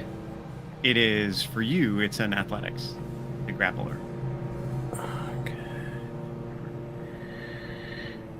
16. Not acrobatics. Not acrobatics. It's acrobatics to resist, but if you're grappling it, it's athletics. So as you grab at her, like you do get your hands on her, but the little cat like twists and spins out and keeps some distance ahead of you, and continues running down this narrowing tunnel. On top of that, Seleus, you notice that there are starting to be in the space, there are little like floaters, and they just look like little specks of kind of like big specks of dust or dust bunnies floating in the air, except for they're glowing blue. Well, they would be glowing blue if they weren't surrounded by your magical darkness. Okay. Okay. And you can see up ahead, there's a turn, but there's some light coming from around this turn, and the cat is just able to slip out past the turn. I am focused all on this cat, Yep, absolutely. and so I'm just going to continue pursuing. Okay. Folks who come behind, right? Like you can hear this helter-skelter chase up ahead of you, right? And again, you're going through, it's wide, and then it slowly narrows, and you're going down further into the earth as you chase through into this area. And the roots are big and heavy, and it's hard to get through as you move. So, Saleus, you turn the corner, right? And as you do so, it opens up into this really pretty large cavern. And you can see the cat, right? You can see it up ahead, and it's starting to dart over to this pile of rocks with this huge friggin' tree on it, right? Like a huge tree underground and in this glowing chamber, right? So for a bit more reference here, the chamber's like big and domed, and you can see light coming from all over the place in here, and those floaters are everywhere. Can I make an attack? A ranged So attack? you can go ahead and a ranged attack on the cat, sure, no problem. Yeah, because I have a little mini hand crossbow. I'm gonna whip out. Absolutely. Okay, I wouldn't normally shoot at a cat, everyone, but this is different. This is special circumstances. Special circumstances. She's a waffle. And this is with disadvantage, yeah? Yes. Uh,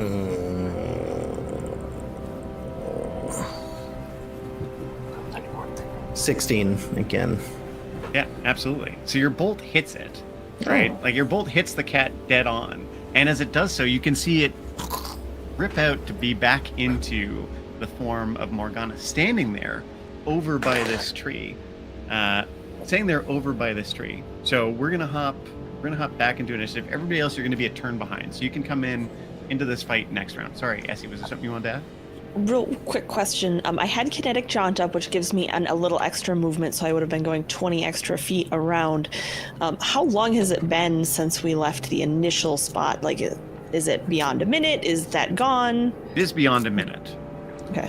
Actually, it's beyond a minute, so you're not poisoned anymore, Slays, either. You were poisoned for a minute.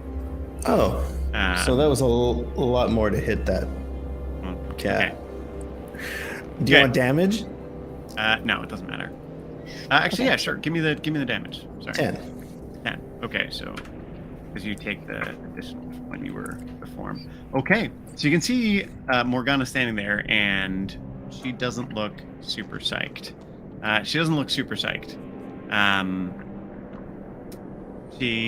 She looks back at you, and she darts over towards this tree. And the tree is actually pretty interesting now that you're getting a look at it. So it's this big kind of glowing tree. It's got like dangling vines all around it, and it seems to be the source of the bioluminescence in the room, right? Like these little bits of whatever that are floating in the air seem to be coming from the tree itself. Another thing that you see is those vines from the entrance. Those vines are running all through this room. They're running all through this room, and they're wrapping around the tree and like digging into it in places. On top of that, you can see bound to the tree are the forms of 3. They look like women. They look like women, but as you see it, they're clearly part tree or part wood, and they are some way into the tree and in some way out, and these vines are going through them and causing terrible wounds, and they all look like they're in very serious pain. In the center of the tree is a little cavern, little opening, and inside that opening there is a glowing and beating heart. A beating heart, and the vines are surrounding it, and you can see they're leeching off of that heart and out of that tree. Morgana reaches over and grabs onto the vines and begins drawing something out of them, drawing something out of the vines, presumably in an attempt to heal herself. So we'll keep initiative as is. You're going to get 1 round, and then we're going to get everybody else kind of in. So you're going to go 1 time, and then Morgana's going to go, and then Essie, you're gonna start off the fight, and everyone's going to roll. All right, does that work for everyone? That's how we're going to do the getting into the room to do this. So Saleus, you get the jump on her. Looks like we have to go back to our spookier music, and it's your go. Morgana's looking like a lot healthier than she was as she draws whatever she draws off of this tree, ripping open one of the vines and sucking in some of this strange fluid that's coming off the tree. Okay, so he's just fixed. He's like totally focused on hurting this person. He's going to attempt to... Is there a nice little shaded spot near there? I imagine there's darkness all over this place. Yes. Yeah. So I shadow step right dim behind light her. all in this cave. I shadow step behind her, and I'm gonna just start wailing. Okay. And one of those attacks is gonna be a stunning strike. Okay. Hopefully paralyze her. So my lucky die out. Oh, that's not very lucky at all. 14. 14 to hit. Yeah. You do not hit. I don't know the 3 there. Okay. Whoosh. Okay, that's much better. 19 plus 11. 19 hits. Let's see, and then it's a D8 plus 8. 4, 8, 9, 10, 16 points of damage. 16 points of damage. Again, she looks at you and raises her arm, and as she does so, you can feel gravity around you reversing. Make me a strength saving throw, please. Oh, God, thank God. 20. Dirty 20. Yep. Ooh, You hook your baby. feet under a root, and you're able to stay rooted to the ground. Nice. No, that was terrible. I'm sorry, everybody. That's all right. That's all right. Please leave the jokes to the side. Oh, his bark is worse than his bite. I'm going to use a key point instead of a stunning strike. Instead of a stunning strike, I'm going to flurry of blows because I just want to hit this person 2 more times. Okay. That's my last key point, folks. 19, 20, 21. To him. 1. So 7 points. 7 points of damage with 1 punch. 21 to hit. And 10 points for the second hit. 10? For the second one, yeah. 10 damage, so 17 damage total. That's right. So she's looking rough. And she turns and she claws out at you twice. Both of them hitting you solidly. You're gonna take 28 slashing damage total from both effects. And I need you to make. And that's with disadvantage? She rolled one of those with disadvantage? I mean, I still have the globe of darkness around me. Right, so never mind. One of them hits. One of them hits, and you take 14 damage. Ooh, good. And you can Goodness. uncanny dodge half that, right? Okay, the second one Can is an I 11 to uncanny hit. That does not do it. Yeah. I can uncanny dodge that? What you talking about, Willis? Oh Don't no, you maybe have- that's just me. I think Yeah, I don't have that. you have we both have evasion though. That's it. Evasion. Right. I totally forgot about that. So Did you say 17 damage? You take 14 damage now. Okay. So, 12 temporary hit points. yeah. Okay. Okay. That's it. And actually no, I'm gonna keep it on. I'm gonna keep the globe of darkness on because I don't want her to hit me next turn easily with 2 slashing. Okay. And with that, we're going to return to pop around. So, Essie, you make the corner, and you kind of see the scene that I described, although imagine that the tree at the center is blocked out with a big globe of darkness. Can I see the women in the tree? You can see part of one. And This part face of is this- pulled back. There's a vine wrapped around her neck, and she looks like she's having a real bad time. Like the face is contorted in pain, with sap running down running down from one eye. And this looks like she's absolutely an unwilling participant in whatever's going on here, correct? Mm-hmm. I guess I can't retcon to drop the globe of darkness. Sure, go ahead. Yeah, Fine. can I? Yeah. All right, yeah, I drop it. Okay, so again, you see the scene as described previously, right? So there's the big tree in the center of the room. It's got all these dangling vines, and the tree looks like it is somewhat like it's being leached by these vines, like these weird kind of black and green vines running through this chamber. Okay, and so there's that weird heart in the center. There's the three dryads that look like they're partially in, partially out of this tree, and all of them are being pierced by these vines in multiple places. So question is Swolgana next to the tree? Yes, she's right there by it. In fact, she's ripped up some of the vines and drank something, and you can still see the fluid from what she drank like oozing down her. Okay, so I want to do something here. What I would love to try to do is chamber a magical pulsing bullet into my musket, and I want to cast Shatter. But what I'm trying to do with it, so tell me if this, I like absolutely know that this would work. I want to attempt to hit Morgana, and I want to try to hit those corrupted vines that are leeching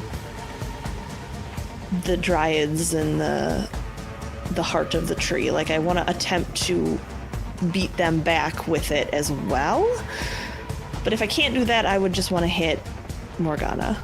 So you could, if you shoot your Shatter where it'll hit Soleus, it will explode out, it will damage the vines, it will damage Soleus, and it will damage Morgana, right?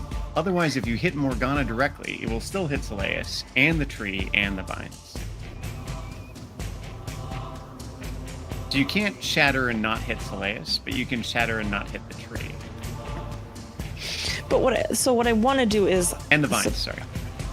So there's the tree and the vines. They're not together. They're like two separate entities. So the vines, so thanks for asking. The vines are coming in along the floor, right? And they're going into the tree and beginning to wrap into it. But like almost like it's an infection running from somewhere else over to the tree. So you can hit like the thicker vines further back away from the tree with the Shatter. Yeah. So that's absolutely, instead of doing that, can I look around and see where the vines would be originating from? Like the actual corruption itself? Yeah, so there's 4 spots where they come out of the ground and then branch into smaller and smaller vines that wrap up around the tree. So there are these 4 places where you can attack the vines attaching to the tree. The limb. So seeing that, then instead of like as she's reaching towards her bullets, instead of Shatter, she's going to reach for the glowing bullets, and I'm going to do Scorching Ray. Okay. So she just like chambers it in, snaps it up, and I'm going to just take shots at these vines. First shot is not great. It's a 12. That hits. Oh. They're not hard to hit. Second shot is like a 20-something, and then the third is a 19. All right, so roll me damage for each one. So each of these roots trunks take a certain amount of damage. Yep. And because I'm chambering it through my round, I get an extra D8 on one of those of damage. Oh, that's good. So 17 points of fire damage on the first attack. So that cuts one of the vines. Second attack is going to be 8 points of fire damage. That's not enough to cut the second vine. And then the last...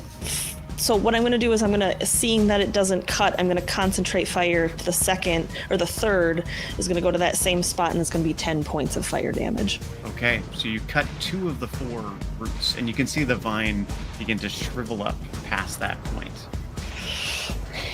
Yep. And then that's it, because my shield, we already have temporary HP. Actually, I'm going to try to go for max.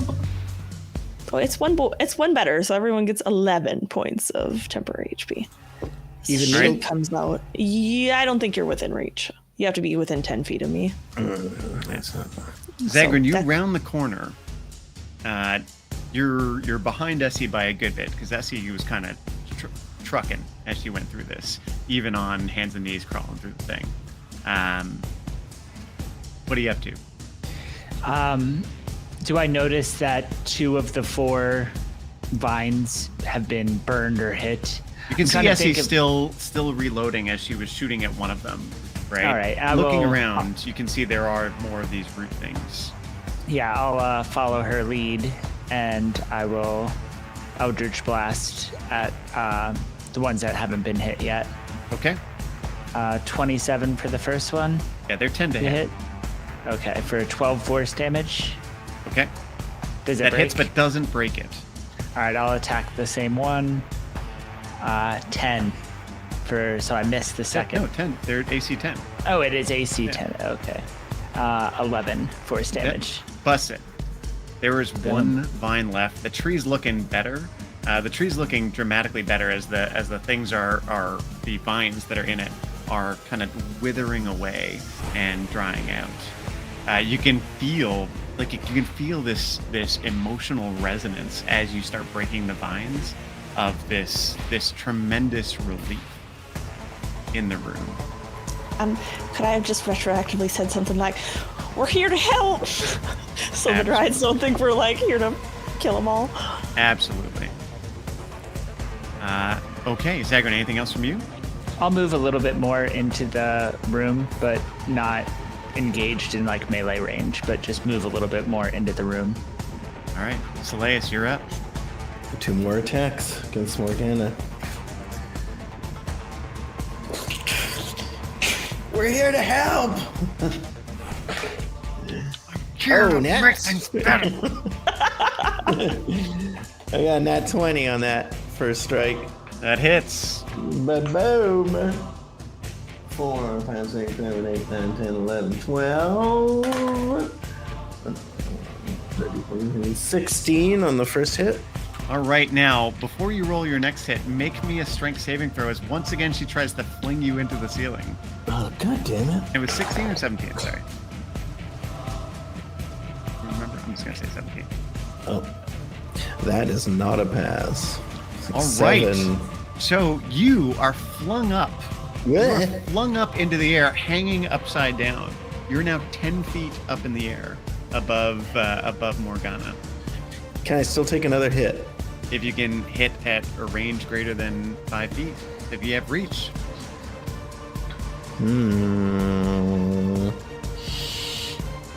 I don't. Well, I would have to take out my hand crossbow. Or activate your tattoos.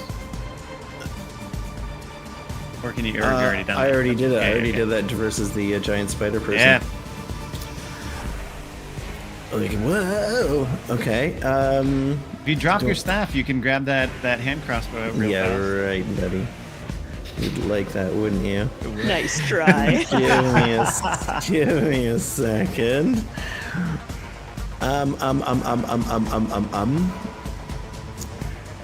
I could throw some caltrops on her. No, that's it. I'm just gonna try and steady myself. Nice. Okay, great. Yeah. Great. Morgana, however.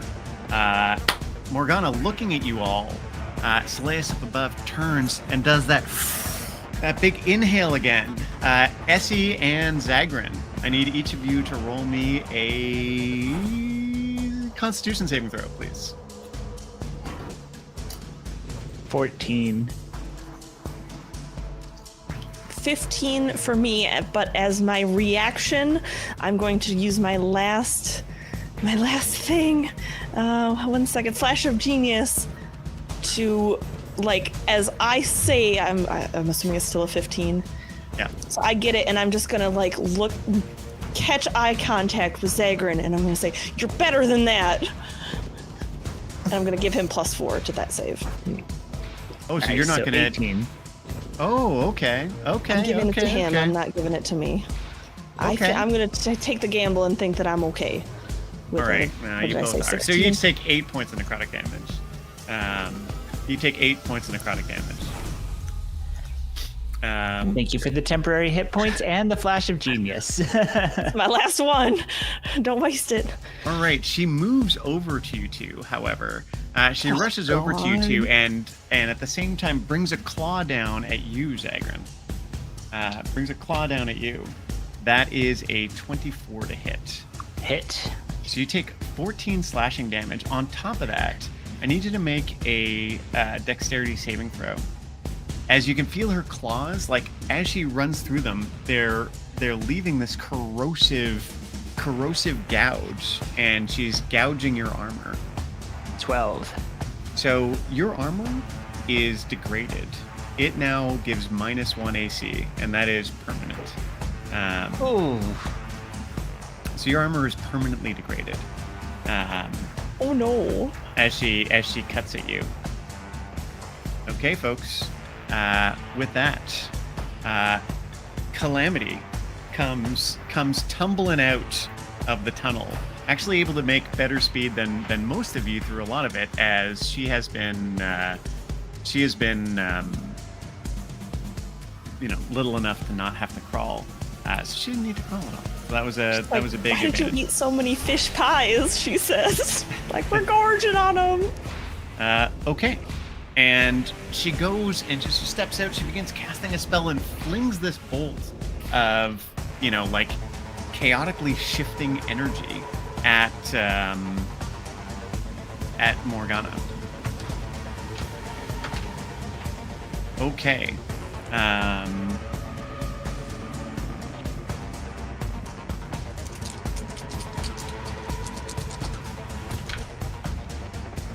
Okay. And let's see, there's a loud thunder crack as it hits Morgana. Yeah, and she takes some damage. Okay. With that, Kit, it's you. So can I have, as we're going down the corridors, can I have cast invisibility on myself? Sure. Yeah, why not? Okay. And so when I come into the room, can I run up behind Morgana and just try to do a Yeah. Coup de grace. Execution style. yeah. Yeah, roll an attack with advantage. Okay. 24.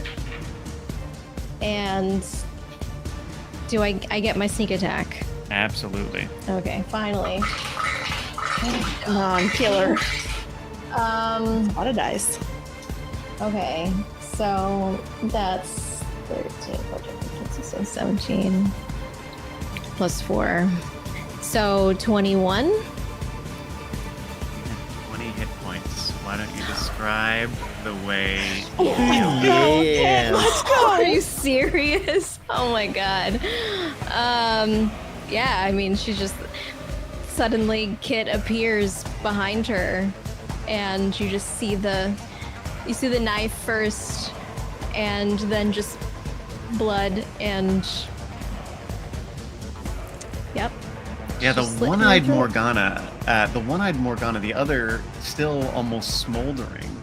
You can see the blade cut across her throat, and black blood just pour down her chest as she drops through her knees, shrinking as she does so, and falls over face down. Folks, congratulations. You have defeated the Dusksong sisters in detail. Yes. What happened So to that Lance one goes, last "Ah." vine? It's still there. So Okay. it's still there, and you can destroy it on your next turn. So we no longer need to be in turn order, right? We no longer need to be in turn order, but you are here in this chamber, right? You can now that you listen, you can hear this low vibration throughout the chamber that almost sounds like moaning. Almost sounds like moaning. Like not happy moaning, like pained moaning, just to be clear. Sorry. Stop it. Thanks for clarifying. I realized that could have gotten twisted, so. They're having a good time. I think we should just back right on out of here. Yeah, let's just give him some privacy. Can I shoot the Described last the Japan remaining... there for a second. Can I shoot the last remaining vine? Absolutely. Okay. You don't need to roll. You can destroy it. Okay. And can I run over to these dryads? And actually what I'm going to do is like my pulse of energy goes out and I'm just going to give them temporary hit points as I get closer. As you touch the tree after destroying that last vine, there is a pulse back as you do it. And you actually lose 5 hit points as the tree seems to take something from you, right? But you can feel it like permanently or just for now? Just for now, right? Okay. But as that happens, you can feel something transfer back into you, right? As you are hit with this pulse. That'd be We're me friends. as well, I guess. We're friends. Yeah. Okay. Are the dryads like still wrapped in vines, or are they like So the falling vines- out of the tree? The vines start to fall out, so you see the dryads there, but they're still kind of like half in, half out of the tree, and they seem to be waking as you look.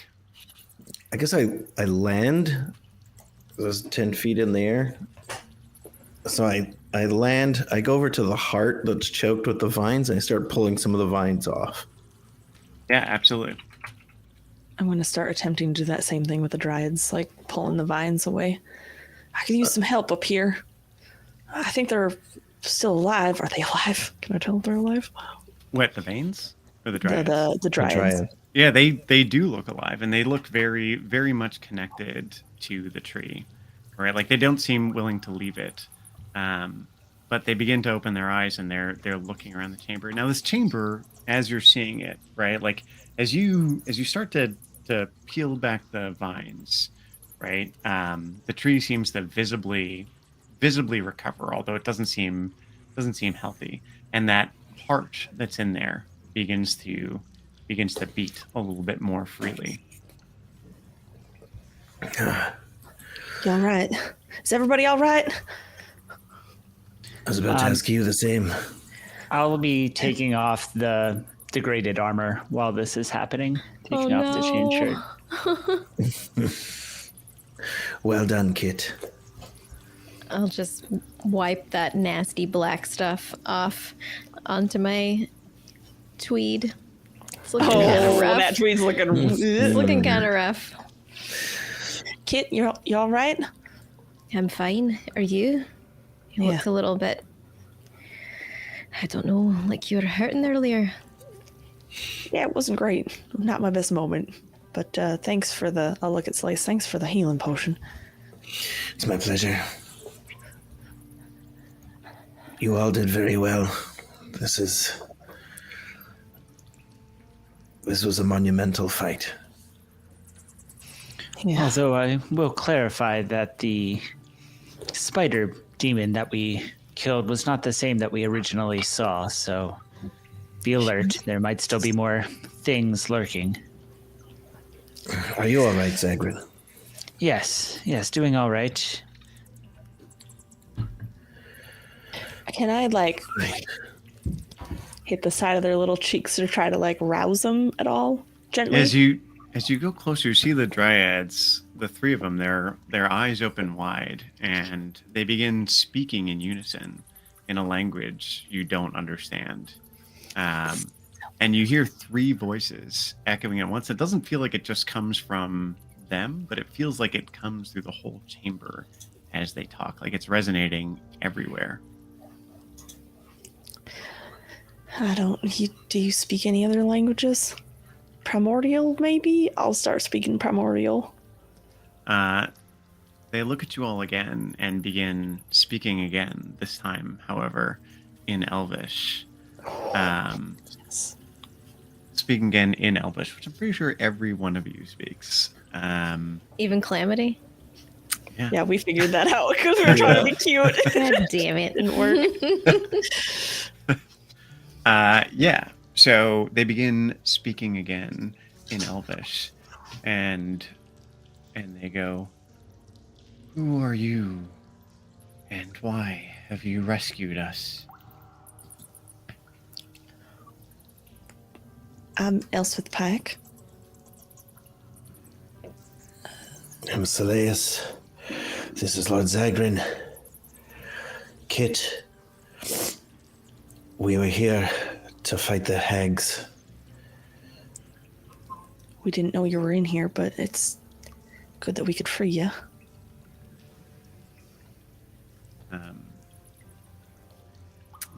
They look around, all of them. Their eyes just like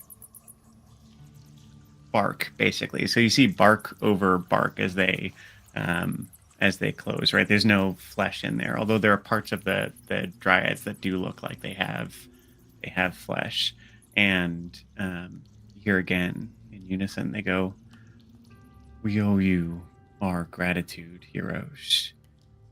We have been bound and held here. Have you come to restore the balance? To fix this place?" Yes, I look at Essie. of course. Yes. That's what heroes do. We came to cleanse this place of the hag's evil. We didn't know how far it spread. Do you need some healing? I don't know if I've never healed a tree before, but I could try. The elder tree will restore itself in this place now that the witch is no longer feeding on us. All right. So does that mean balance is brought back, or is there something else we got to do to get that going? Destroy any more of the vines you see as you leave this place, but the elder tree and we guardians. The elder tree and we guardians can restore ourselves and restore the grove. What do you mean when you say guardians? Guardians of this grove or guardians of something else? We serve the tree and we guard it, although we have failed in our charge. Well, everybody fails every now and again. It's what you do after that tells what kind of a man or woman you are. One of them reaches out towards you, Essie, and they say, again, all of them in unison, "We would thank you for saving us.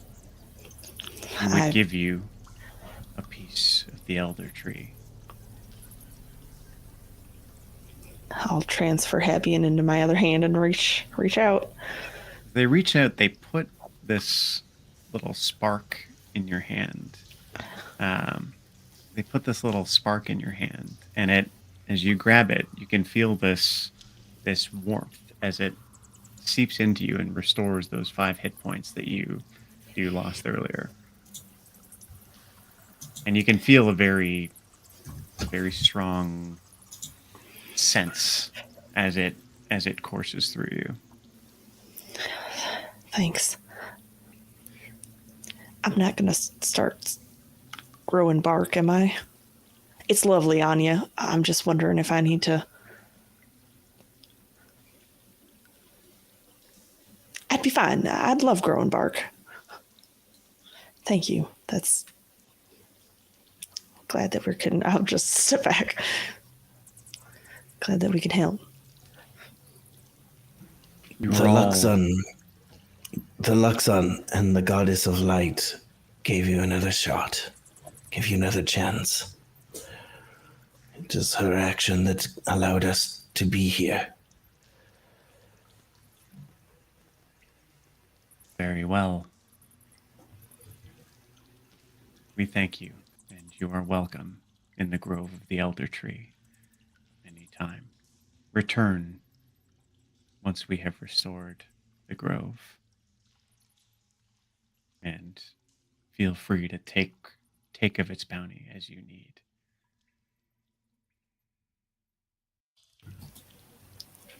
We thank you. That's an honor.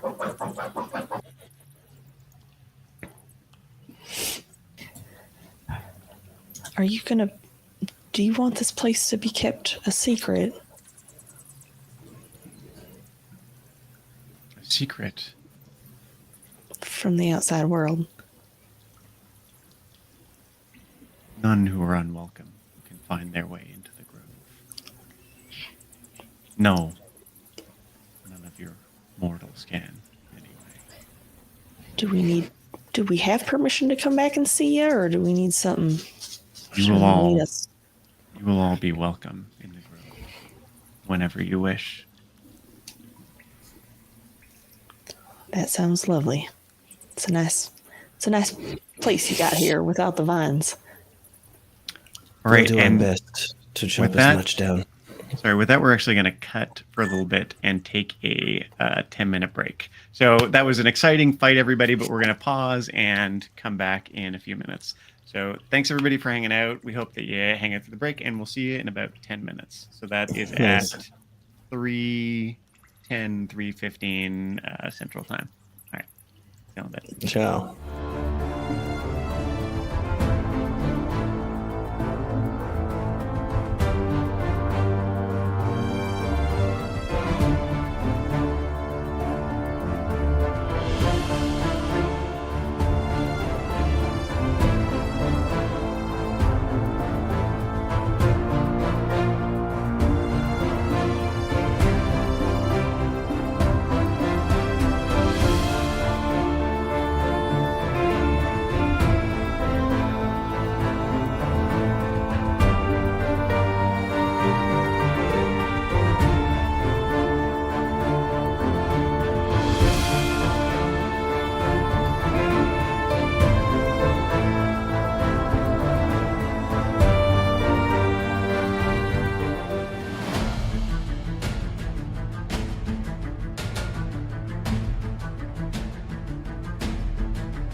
All right, and we are live once again.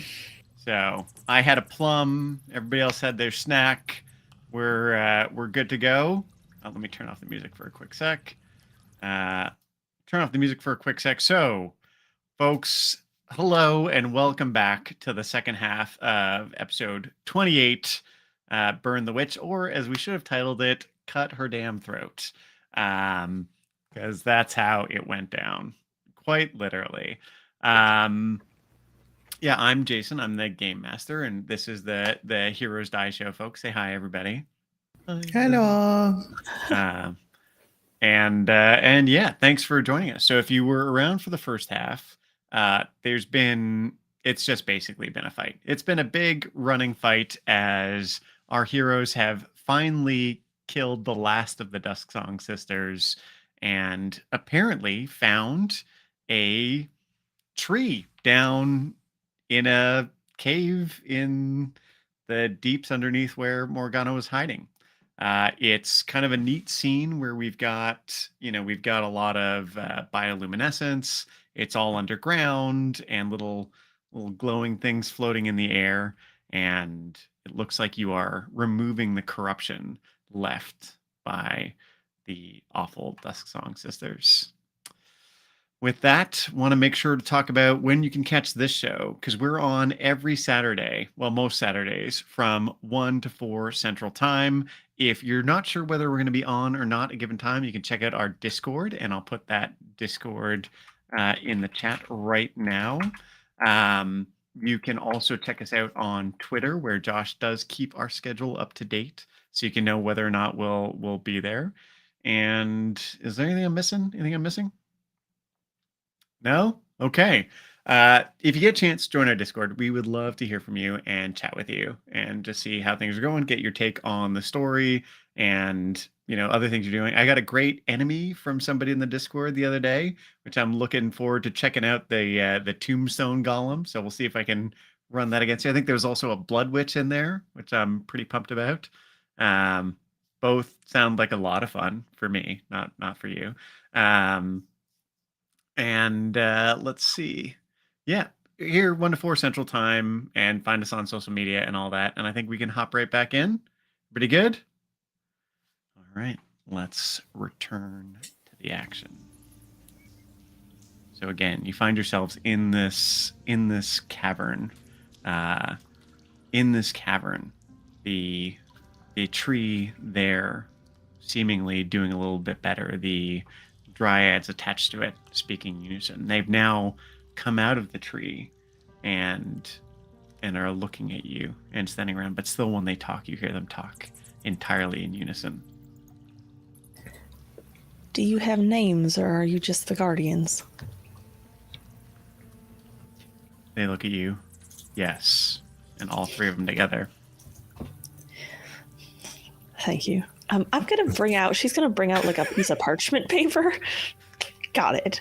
And I'm going to do a quick, I'm going to step back, kind of survey, and I'm going to do like a really quick rough sketch of like the tree and the dryads and like the beating heart, just like a really quick, just to show that. A quick sense, just because you've been looking into it. This is a place where you think the realm of fairy overlaps with the material plane, with the mortal realm. Like, you are no longer entirely where you were. As in, you are now no longer entirely in Wildmount, but are instead in a place where it is intersected with another plane. Can I also, reach a hand up and, touch one of the little bioluminescent, globules as it goes by? Mm-hmm. As you reach out and touch it, it kind of floats up a little higher. 2d10 fire damage. Oh, I'm dead. I'm out. This is... We're not in the mortal realm anymore, or at least not fully. What? What do you mean? I think this is where the Fey realm overlaps. I look at Zagrin. Should we get out of here? It's beautiful. do have a little regret for the soldiers still fending off the gnolls back in our home plane. Although I wouldn't mind taking a quick peek around the hag's workshop before we leave and see if there's anything useful maybe left behind. Absolutely. Kit's also searching Morgana's corpse. Yeah, as you search Morgana's corpse, there's a couple interesting things on her.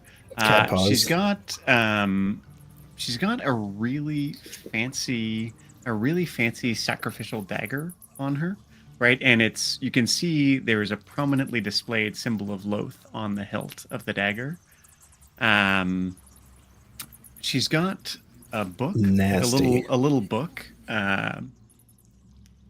with some stuff in it, and she has a strange little brass key. Just a key and a dagger, eh? My sister.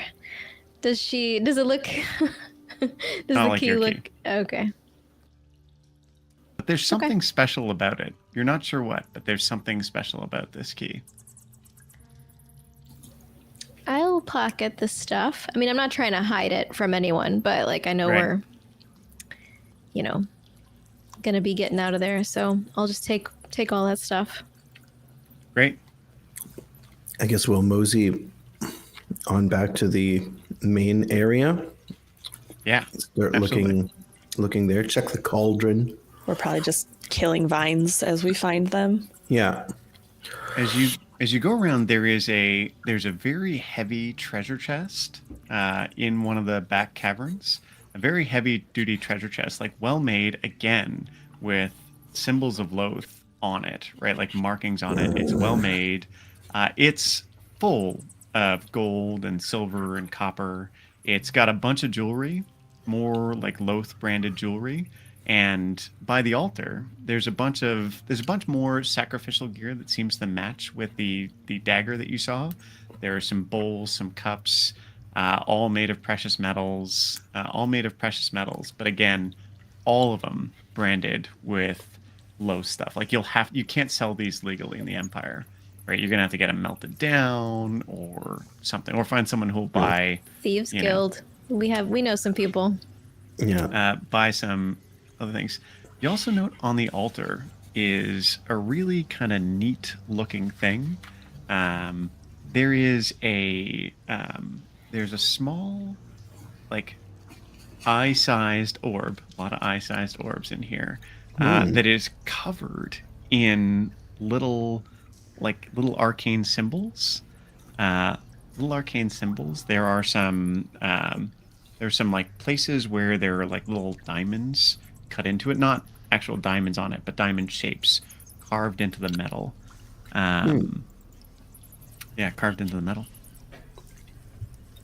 Okay. It looks very fancy. For the collection. I'm The putting it orb all collection. down in party items. Yeah. Celeste won't really touch anything with the symbol of Loth on it. He'll help you carry the chest out. That's got a symbol of Loth on it too. Yeah, true. he doesn't want any of it.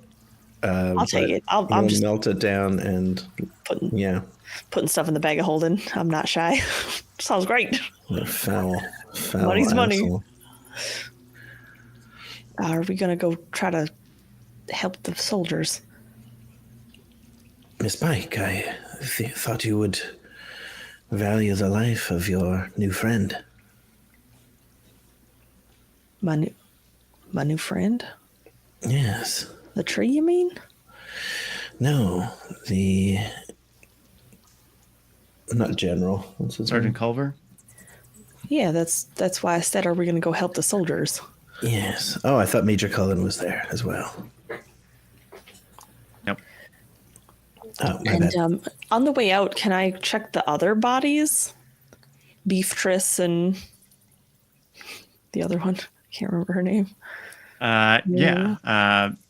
Beeftress and Gertrude. Yes, That that's right? the ones. Yeah. That's the ones. Yeah. Can I check their bodies quick? Yeah, there's nothing particularly special on them. Secondary question. Is there anything that I can harvest from the Chimera? If you take some time, for sure, there's some interesting stuff on this chimera. How much time would it take? Do it right. You'd want a couple hours to really get in there and grab some of the useful bits. Can we come back after we help the soldiers? How big is it? Can we like drag the big. body? It's giant. They'll probably isn't it? sell it. Yeah. Let's go help the soldiers and then come back. Come on back here, huh? Makes sense. I want to get a heart of that. What about maybe a heart from the Fey realm? You think that crazy lady Granny Took would like that? Are any of these demons? I don't know. There's the Hag heart? Drider that we killed still. That's a demon. All right, let's go help the soldiers and we're going to come back and harvest all these things. All right? Yeah, Gotta yeah. butcher Yeah. our kills. Yeah, exactly. I'm taking all those parts. As we're walking out, Kit's gonna look around for that. Sorry, was it a raven or was it a crow? It was a raven. It was a raven. We'll look That was around for it. cool. Yeah. As you're looking, right, like you don't see its little body anywhere. But give me a perception check. 14. Yeah, 14. So you can see up in a tree. There is again the raven sitting there looking at you, and you see for a second it flashes, and it's not a raven, but instead it's a man crouching there, his hand up on a branch above that same figure that you saw from before. His face covered now this time. His face covered, but you recognize the eyes, and they sink into you. But it comes with a really sharp head pain, like a terrible, brief headache, as you see it. And again, it flashes back to a raven. I'm just gonna grab my head and then look back up at the raven. What are you? You hear a caw caw, and it flies off. One thing you note as you come out of here, right? There is something, like there's something happening, right? Like the fog is lifting in the woods, and you can see on the trees now there are some little, where they were dead before, there are little blossoms beginning to bud. Or little buds beginning to come out of the trees. There are, Soleus, you catch a bunch of this. There are little birds. Now there's a bunch of little birds chirping. And you see more than one swoop down and grab a spider and start eating it. Nature is healing, guys. Raven man, 0 to 10. How attractive was he? You know, His face hard- was covered, Yeah, it was hard to tell, right? but the eyes, I don't know. The eyes you were can tell a heavy. lot The about eyes the were person. heavy. There was something there. There was something All there. right. Physique, 0 out of 10. Steve Buscemi eyes. Look like athletic. Okay, all right. That's But positive. unfortunately, Kit saw the figure. This is for the viewers. The eyes Okay, were yeah, for the pointing viewers, in yeah. opposite directions. This is for Taya, not Essie. Right? No. No, yeah. I don't know. He's It looked like- cross-eyed. Oh gosh. Okay. Yeah. yeah, look normal. All right, so I take it y'all want to go find what's left of the crew that attacked the Knoll camp and see what you can do to help. Is that right? Provide backup. Yeah. All right. So Is there anything on the large knoll that we killed? Something of like, oh, his necklace of ears. I'm For going to sure. grab that. Yep. No problem. Don't leave that behind. That's a treasure. Ear necklace it is. No, I want to show the other gnolls the necklace of ears. Oh, Nice. Yeah. like your leader is Good dead, move. bro. Sounds like a yeah. legendary item. Hear that? You're gonna become the leader of the Knolls, is what I'm hearing. Hey, man. Any bit of help we can get. Gotta do what you gotta do, yeah. Okay, so we're gonna go through and we're going to try and rescue what's left of the party that attacked the Knoll camp, right? Or do what you can to help them. All sound good? So we're going to do this in a little bit of a skills challengey way, right? So what I want everyone to do is we're just gonna take turns. We don't have to go in initiative order, but we're gonna go kind of one after the other, right? So y'all can pick what your order is, but stick with it after that point where you pick, right? And how it's gonna work is you must get a total of 8 successes to get the good outcome here. If there are 3 failures on your attempt to go catch it, then you're going to get a bad outcome, right? You're going to get a bad outcome. So I want you all to think of a skill that you can use to help move this story along. Feel free to use spells in place of skills. Do not use a skill twice, and do not use a skill twice in a row, and do not use a skill that the person before you just used.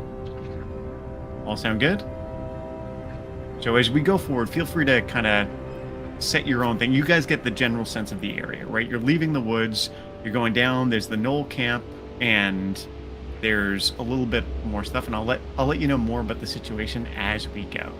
So leaving the strange forest, this place where the forest is physically different from the woods around it, you find yourselves again on the hill overlooking that knoll encampment. Who wants to go first, and what are we doing? Oh, no, go ahead if you had something. I mean, I have something, but we'd have to be close for me to do it. So, could I use like stealth to try and sneak up on them to get a closer look at what's happening? Yeah, so Kit, you can go sneak into the knoll encampment if you like, and kind of get a sense of what happened there. So yeah, roll me a stealth check. Okay, that's good. That's 28. Okay. Easily you succeed. So you sneak down into the knoll encampment, right? And you can see there's a lot of knoll bodies in here, right? There's at least a dozen dead. A number of the structures, what terrible structures there were, have burned. Right, and there's still some smoke and some other things. Like there was clearly an attack on the camp. You can see crossbow bolts in a lot of places, and you can see there's still a few knolls around camp. So they haven't entirely abandoned it, but it's kind of a ghost town. Like you're easily able to sneak around the few guards that are there, and you have a path for everybody else to take to follow. It looks like on the upslope on the far side of the hill that you came in, right on the other hill, because this is in kind of a low point between a few hills, and it's a little bit swampy. You can see there's a trail with some more knoll bodies and the bodies of a few men, or humans, or people, humanoids, non-gnolls, right? It's not just men, it's not just humans, but you get my gist: dwarves and elves and half elves and some dragonborn and all that. Okay, so that's one success. Who wants to go next? Can I investigate to see if I find any survivors? Would you be interested in investigating that site that Kit just found where it looks like the ambushers were at, and try and get a sense of where they're going and how they're doing? If they were dragged away or if there's any, I'm going to give myself the Elspeth Pike, guarantee of excellence. Okay, that's really good. With that, 22 total. 22. Okay, so that's another success, right? And a heads up, natural 20. I should have mentioned this. Natural 20 counts for 2 successes as we go. So, yeah, what you get is it's pretty clear what happened between what you got from Kit and what you can see at this site, right? Like the soldiers launched an attack, came in, surprised the gnolls, and did some damage. However, they were eventually pushed back. So there's a lot of gnoll bodies. It looks like there was a hard advance and some hard fighting. And you have the bodies of 3 humanoids. 3 of the guards are dead here, and it looks like there's what looks like a running battle further out into the woods. So it looks like you get the sense that the guards attacked, fought, did some damage, the gnolls regrouped, pushed back, and eventually caused the guards to withdraw further back into the woods. And it is now, by the way, nighttime out here. It is now nighttime out here, so it is a fair bit darker, and the woods are not friendly to outsiders, particularly at night, as you all have learned. They're further back in the woods. Seems like there's still fighting going on. Let's move with haste. Among the bodies, there's a lot of these really large hyena things. They're almost horse-sized friggin' hyenas. They're those not quite horse-sized. So it's like like bigger than a dog, a little bit bigger than a man-sized creature, right? Probably 200-pound friggin' big old hyenas, and there was a number of them dead, and you remember them from before, right? As y'all were being hunted through the woods, these things are kind of the trackers and the hounds of the gnolls. They're like wargs, right? In the kind of Lord of the Rings was. Yeah. All right. Do we have Selaeus or Zagran next? Who wants to go? Zagran will kind of let out a cry through the woods just as loud as he can. Just, soldiers, we have had a successful mission. Let us finish off these gnolls and we will be able to dine on fish pie before night's end. And I want to try to use performance to rally morale of the remaining troops. Okay, it's gonna be hard, right? Like, it's gonna be hard to make that applicable, but it'll be more challenging, but it's possible for this to succeed. 26. Yeah, okay, that worked. So 4 successes. Okay. 3 successes. Oh, didn't one of them count as 2? No one got a natural 20 yet, right? I thought He was just telling us. Oh, No, okay. It was like a 20. It was a big number, but it wasn't a natural 20. Okay. All right. So 2 things, Zagran. 2 things. First off, you can hear some noise out over the hill, right? And some responses. But the other thing is you have clearly alerted what gnolls remained in camp. And they are... there are some noises and some things happening back there as well. Anybody else want to do anything? Or sorry, anything else you want to do? So we're doing that, and are we continuing to search further out into the woods? Absolutely. Okay. All right, so Selaeus, what are we up to? I am going to straight up, just beyond my utmost alertness, make my way to the top of the ridge and just perceive to see what's going on around. I'm looking for where the battle is and if any gnolls are going to jump out and surprise us. Okay, great. And so 15 plus 7, baby. All right. So, looking down, you can see probably, because you've got this nice good vantage point, you can see that down there's another run down, and then there's another hill on the way up, and you can see what looks like some activity on the hill, probably another 2 miles down, probably another 2 miles out from where you're at. And again, more dead gnolls, and you see another dead soldier here. Yeah, about 2 miles down. They've made it far. We must move with haste. All right, so Kit, you're up. Do I can't use stealth or perception? Right. I have to do something before we see them. Nope. You're doing some after Selaeus happened chronologically, but you can do anything on your way there. Right. So now you know that there's a distance to travel to catch up to the gnolls and whatever soldiers remain. What I want to do, I don't know if this would work, but can I wait until they're in sight? Like until we get there to the gnolls? No, you won't be able to do that. So you'll need to do something to advance y'all towards the gnolls. So how do we move the scene forward to them? with some use of your skills, and feel free to change, like make things up in order to make that make sense. Let's go to more chasey music now that we're in kind of a chase. So we've already used perception. You've used so Soleus used perception, and you and used investigation stealth. And stealth. Oh, you can use any of those. You just can't use stealth or perception. Taya used you can't use what the person before you used. Oh, or what you I see. Used. But I can use investigation. You could, absolutely. Okay, I got you. I thought we couldn't repeat anything. No. Okay, then I will use investigation to just help us make it the rest of the way to where they so are. you're gonna continue finding the trail and following what happened as you go with investigation. Yeah. Okay. Can I give her the Elspeth Pike Guarantee of Excellence, or only on my turn? You may, yeah, absolutely.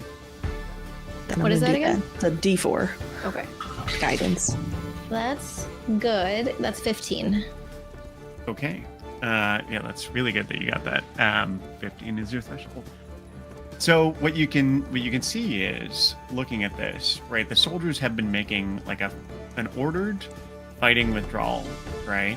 Like fighting withdrawal. But as you continue to move there, as you continue to move along, right? You see that another 2 soldiers have died, but you're closing up in on where Soleus last saw them. There have now been five bodies along the way. None of them so far Sergeant Culver.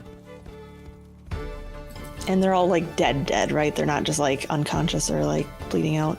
Yeah, they look like they've been mangled, and the gnolls took some time to do some chewing before they left.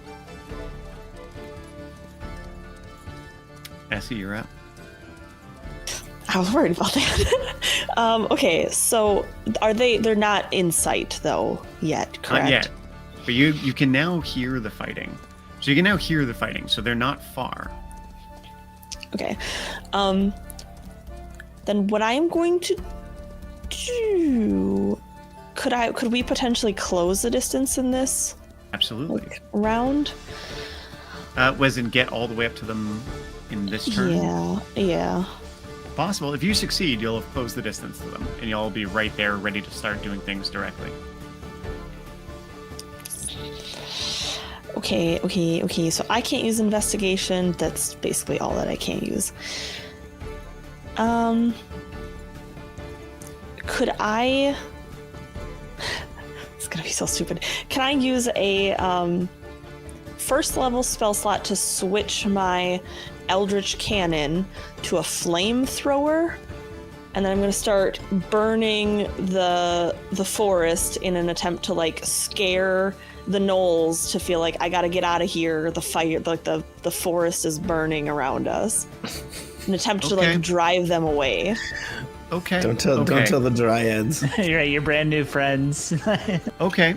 So if you burn a spell slot and you flamethrower, I'll let you use intimidation as the skill check, and it'll be a normal check.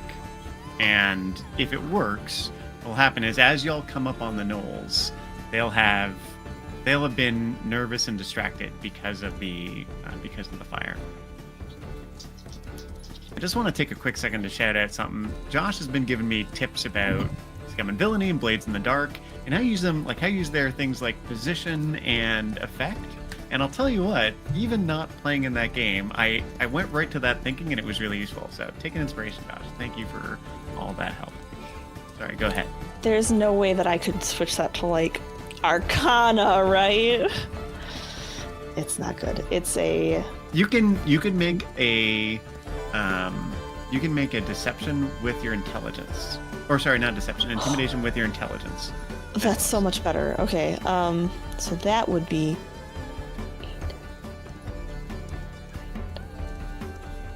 Still not great. It's a 12. Okay. So, unfortunately, 2 things happen. The fire begins cutting off your route, and it's going to take you longer to get over to them than it would have otherwise. And you get the sense that some of the pursuers from the Gnoll camp have have noticed you now, and the flames have given you away. You can hear the sounds of hyenas and that insane growling and barking and laughing out in the darkness around you. That darkness that's only made darker by the flames that you created. It's okay. We're still doing good. We're still doing good. Yep. It's Sorry, 5-2 right now. Zagrin. Ooh, and I don't have a whole lot of applicable. Wait, no, we only failed once. We failed one. This is our first fail. Okay. Wasn't it 5-1. right? Oops. Yep. Right? No, I got it wrong. I think Okay, we got, okay. I was gonna be like, dude, I failed 2. I rolled a natural 1. Fail extra hard. I know. I just want to be up there. That's how Everything much I I have is hated like your idea. cure wounds. And I know. Like I don't have much anymore. Having been in the woods more often than he would like at this point, and trying just to remember all that he knows about it, I want to try to use survival to try to navigate the dark woods and try to get us closer than we would have, even though we were cut off. I like it, and I'll tell you what, because you've been in the woods at night, running around and running from these particular knolls so many times, I'll give you advantage on that. Pro Just no the freebie. running. Are you serious? I was doing the running. You were a stupid little ball of I guess wisp, Essie has a point. man. I'll take it back. No. We've been running plenty, but I will say my rolls were bad, that the advantage wouldn't help either way, and it's an 11. Ooh.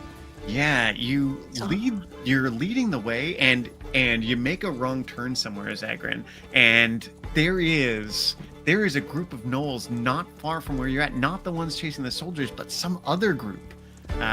You can see them looking out in the darkness, searching for you. Soleus. This is much harder when you're not in a bottle. When someone else is doing the running. I'm going to go over to Zagrin, and I'm going to hand him the necklace of ears. And can I make an insight roll to see if this would actually work? What is the thing you're trying to accomplish? I want to know if this necklace of ears and Zagrin's cunning together will be able to turn these gnolls into maybe intimidate them into a way that they would follow him. I'll just give it to you. So if whoever is going to intimidate the gnolls shows that trophy off the leader of their gnolls, of the gnolls, you will get advantage on your attempt to intimidate them. Whoever were to use it. Okay. Well, I do want to give him that. I want to give that to him, but No I problem. don't know what I would roll. So no, you giving it to him is free. It is a question of what are you going to do? Now the gnolls are bearing down on you, and you have this group up ahead that sounds like, now that you're listening, sounds like there's quite a pitched battle going on up ahead. Okay. Well, then I'm going to hand Zagrin the necklace of ears. One more, I'm sorry, I should have mentioned this. Anyone can use Calamity to give them aid on something. Any one person can use Calamity to get advantage on a roll. Okay. Then I'm going to ask. You've got this, Lord Zagrin. Will you be all right? Of course. All right.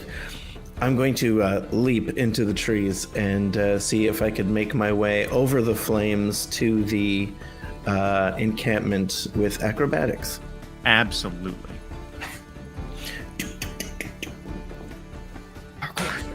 Ah, shit! I threw my dice across the room. The dice did a lot of acrobatics for that check. I know it was okay. Well, now I don't have my lucky dice. Let's hope it didn't go into the back rooms. Uh-oh. Not the house fairy again. I know it was gnarly. 11. That's +8. So 19. 19, yeah. So Soleus, you make it a good ways over. You can see now. You've left your companions behind, but you can see that the gnolls have got the remainder of the soldiers. So there's about a dozen soldiers left, and they're they're backed up and they're caught up against the cliff, right? So there's some high cliffs on the other side. There's a little narrow passageway that some of them are beginning to sneak through, and the rest are kind of holding the line. But they are being boxed in and attacked by the gnolls. They're doing their best to keep their ground. There's a number of wounded at the back that people are beginning to drag through, and you can see 8 soldiers at the front holding a line with 3 wounded and 1 guy kind of beginning to pull them back. Could I continue my acrobatics closer to them? You're close now, so you can see it. So the gnolls are probably 100 feet up ahead of you, back to you. So it would take my next turn to... It'll be, whatever happens, it'll be on your next turn. Yeah. Okay. Very cool. Okay. I'm going to look for my dice. 6 and 2, folks. 6 successes, 2 failures. Kit, up to you here. Teleus has gone up ahead. You've got this pack of gnolls over near you, and you've got Essie and Zagran. So can you lead the group, or can you do something to get folks away from this group of gnolls? I mean, what I was gonna do. Are we in like eyesight of the gnolls? You can see them, but us? it doesn't look like they've seen you yet. They've got torches, so you can see them up on the hill. They're searching out in the darkness. What I was gonna try to do is disguise self as a gnoll, if that's possible, and drag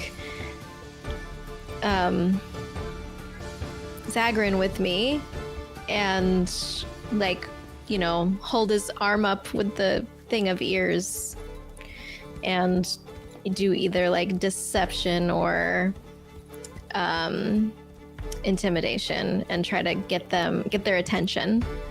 Okay, if you want to, how about this? If you want to either take the thing of ears and try and scare them, or you want to disguise yourself as a gnoll and try and trick them to go away, right? In either case, you can take advantage on the roll, right? Either using your spell to get advantage for deception, or using the ears to get advantage for intimidation, and you can try and scare them away.